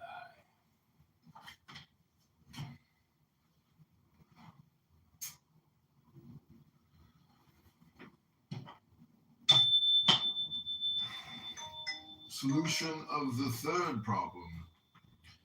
Faith being the rationale of the mysteries. Faith being the aspiration to the unknown. The object of faith is absolutely and necessarily this one thing: mystery. In order to formulate its aspirations, faith is forced to borrow aspirations and images from the known, but she specializes the employment of these forms by placing them together in a manner which, in the known order of things, is impossible. Such is the profound reason of the apparent absurdity of symbolism. Let us give an example. If faith said that God was impersonal, one might conclude that God is only a word, or at most a thing. If it is said that God was a person, one would represent to oneself the intelligent infinite, under the necessarily bounded form of an individual.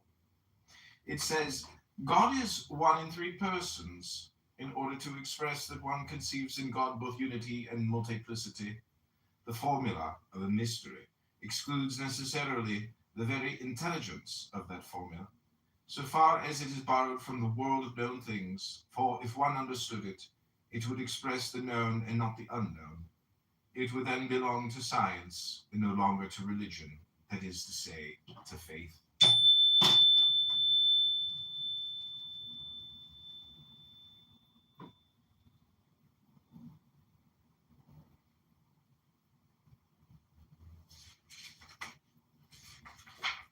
The object of faith is a mathematical problem whose X escapes the procedures of our algebra.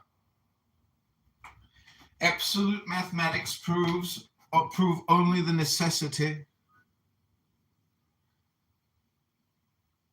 and in consequence the existence of this unknown which we represent as the translatable X. Now science progresses in vain. Its progress is indefinite, but always relatively finite.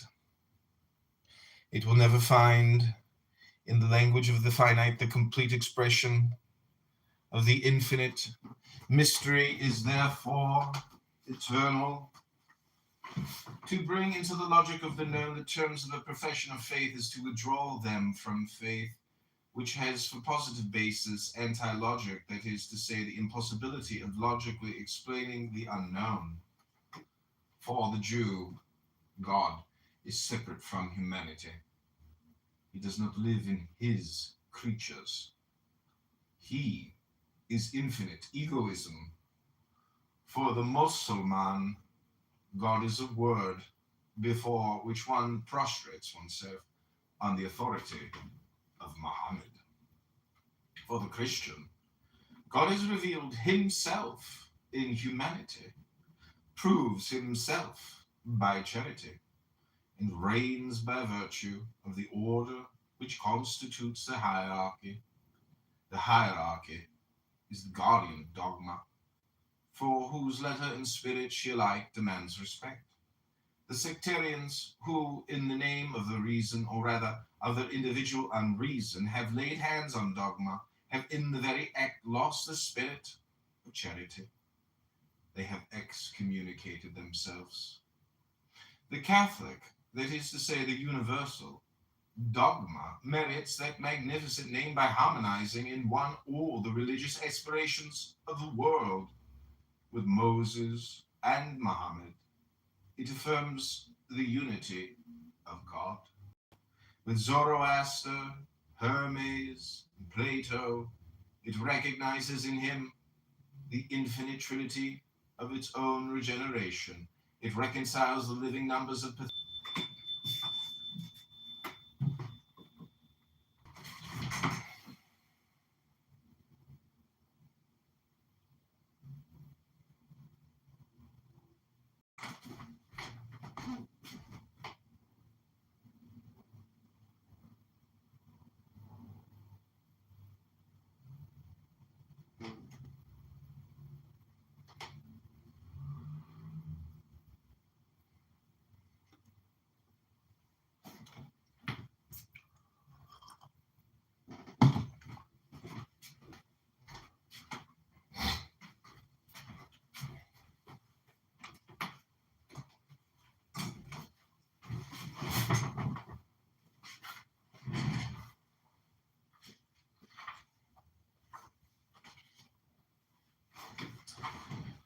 so much science and reason will agree.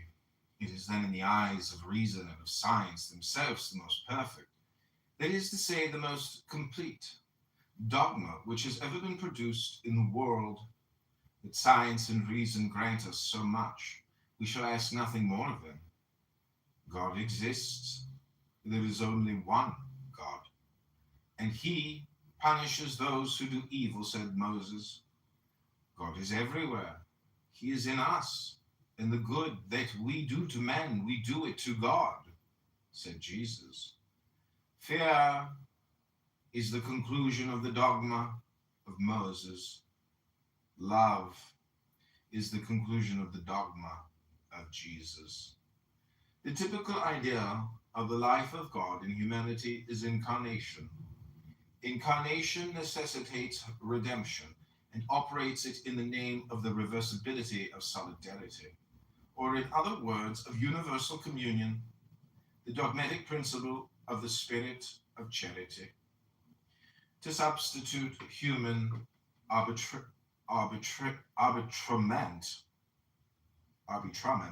for the legitimate despotism of the law, to put in other words, tyranny in the place of authority, is the work of all Protestantism and of all democracies. What men call liberty is the sanction of illegitimate authority, or rather the fiction of power not sanctioned by authority. John Calvin. Subnote, the author had perhaps no space to continue with the demonstration that the gospel legend itself is a Macedonian of those of Bacchus, Adonis, Osiris, and 100 others, and that the Mass and Christian ceremonies generally have similarly pagan sources. This and many similar phrases employed in the controversies of the period are today practically unintelligible. Levi was at one time a kind of socialist.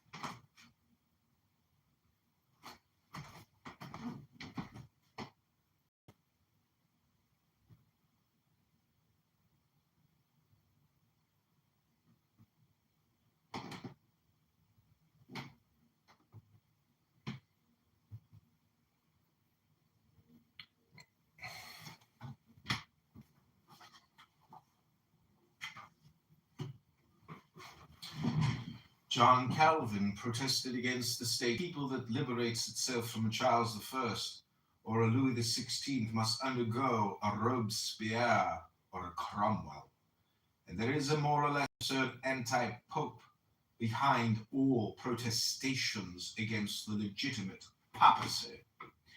The divinity of Jesus Christ only exists in the Catholic Church, to which he transmits hierarchically his life and his divine powers. This divinity is sacerdotal and royal by virtue of communion. But outside of that communion, every affirmation of the divinity of Jesus Christ is idolatrous, because Jesus Christ could not be an isolated God. The number of Protestants is of no importance to Catholic truth. If all men were blind, would there be a reason for denying the existence of the sun? Reason, in protesting against dogma, proves sufficiently that she has not invented it, but she is forced to admire the morality which results from that dogma. Now, if morality is a light, it follows that dogma must be a sun. Light does not come from shadows. Between the two abysses of polytheism and an absurd and ignorant theism, there is only one possible medium, the mystery of the most Holy Trinity. Between speculative theism and anthropomorphism, there is only one possible medium, the mystery of incarnation.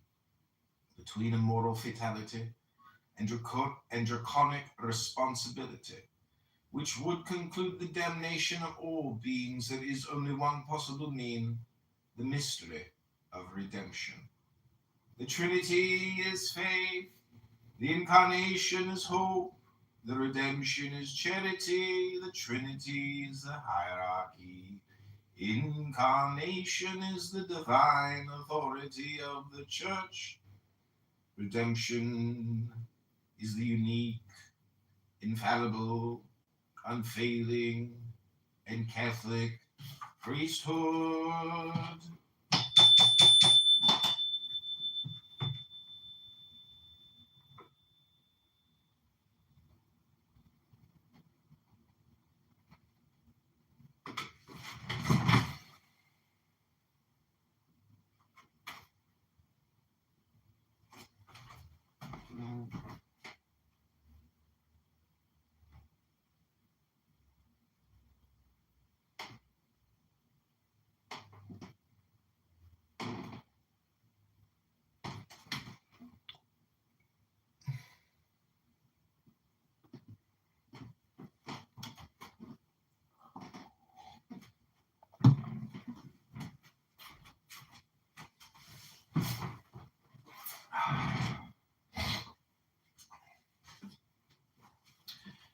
The Catholic Church alone possesses an invariable dogma, and by its very constitution is incapable of corrupting. It was contained in the Theotokon of the Council of Ephesus, and the Theotokon is a rigorous consequence of the Catholic dogma of the Incarnation. In the same way, the Catholic Church makes no excommunications. She declares them, and she alone can declare there is nothing but the abyss. Protestants are like people, it is of Catholicity, such as it is constituted in the Roman Church. One must say what Voltaire so boldly said of God: if it did not exist, it would be necessary to invent it. But if a man had been capable of inventing the spirit of charity, he also would have invented God. Charity does not invent itself. It reveals itself by its works. And it is then that one can cry with the Savior of the world, "Blessed are the pure in heart, for they shall see God." To understand the spirit of charity is to understand all mysteries.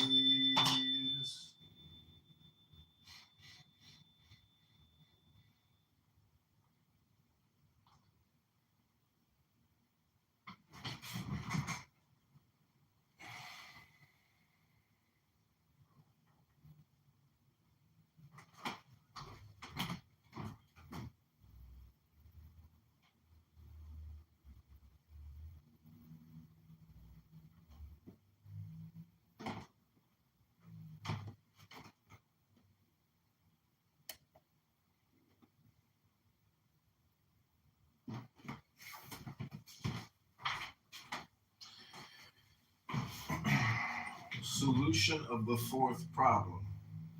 Religion proved by the objections which people oppose to it.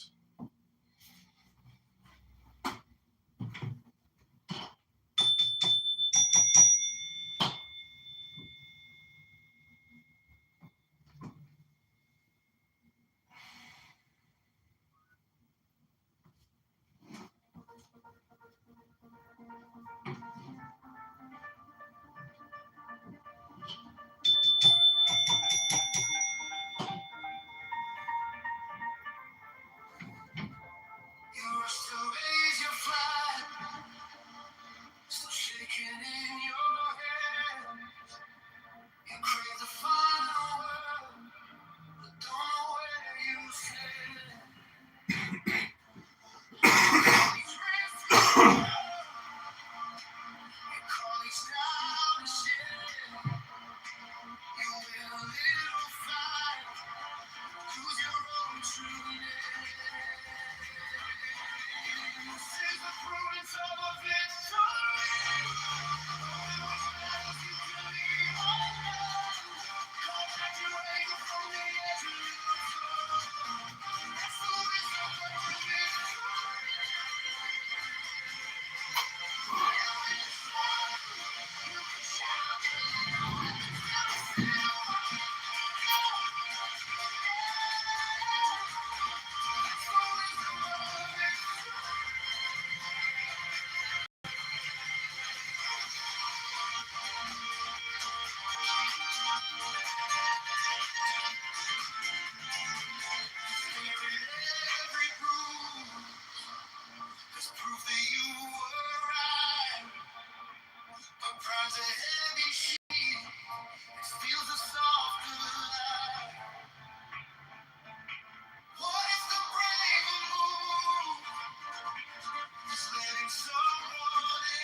If faith said God was impersonal, one might conclude that God is only a word, or at most a thing.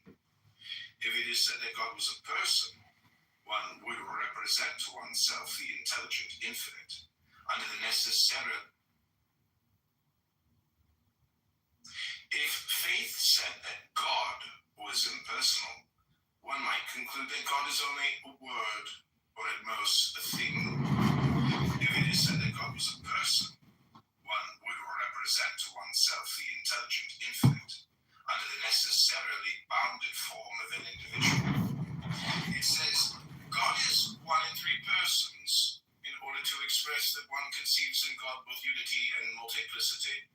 The formula of a mystery excludes necessarily the very intelligence of that formula, so far as it is borrowed from the world of known things, for if one understood it, it would express the known and not the unknown. It would then belong to science and no longer to religion, that is to say, to faith. It's the spirit of charity. They have excommunicated themselves. The Catholic, that is to say, the universal dogma, merits that magnificent name by harmonizing in one all the religious aspirations of the world. With Moses and Muhammad, it affirms the unity of God.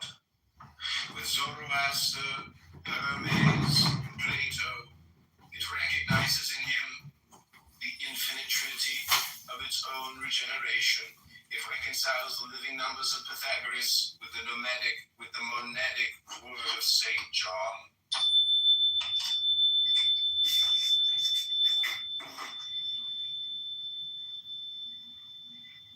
It's the spirit of charity. They have excommunicated themselves. The Catholic, that is to say, the universal dogma, merits that magnificent name by harmonizing in one all the religious aspects. What men call liberty is the sanction of illegitimate authority, or rather the fiction of power not sanctioned by authority. John Calvin. Subnote, the author had perhaps no space to continue with the demonstration that the gospel legend itself is a Macedonian Doreen of those of Bacchus, Adonis, Osiris, and 100 others, and that the Mass and Christian ceremonies generally have similarly pagan sources. This and many similar phrases employed in the controversies of the period are today practically unintelligible. Levi was at one time a kind of socialist of incarnation, between a moral fatality and draconic responsibility, which would conclude the damnation of all beings. There is only one possible mean, the mystery of redemption. The Trinity is faith, the Incarnation is hope, the redemption is charity, the Trinity is the hierarchy, Incarnation is the divine authority of the Church, redemption is the unique, infallible, unfailing, and Catholic priesthood. People who have thrown themselves into the water in order to escape seasickness. It is of Catholicity, such as it is constituted in the Roman Church. One must say what Voltaire so boldly said of God. If it did not exist, it would be invented. He also would have invented God. Charity does not invent itself. It reveals itself by its works. And it is then that one can cry to the Savior of the world, blessed are the pure in heart, for they shall see God. To understand the spirit of charity is to people who have thrown themselves. Welcome back to Kitover TV, the only evening class where we mix miracles and popcorn. Today's lesson, how the love and intelligence of God can transform me every day. And you're starting with the love for. Welcome back.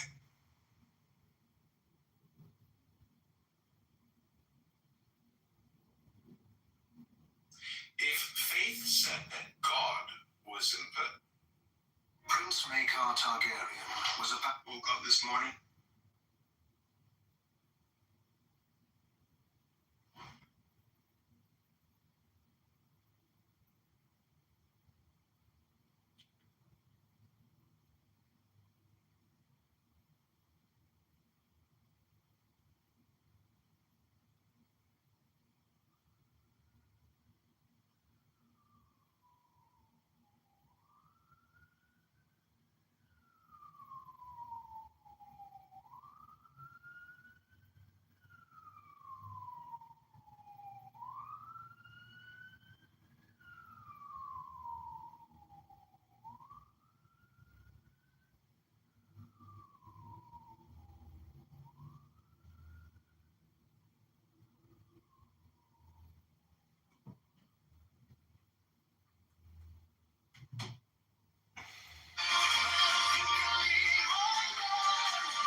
To God.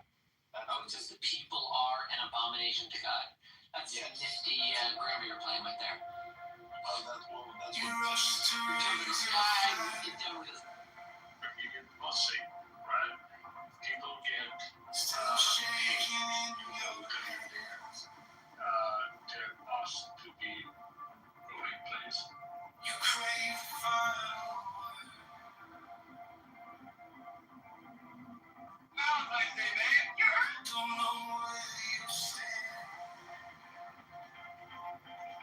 folks. What's up with Kitover's Miracle? Favorite segment, Walk with the Smith. Chose.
just don't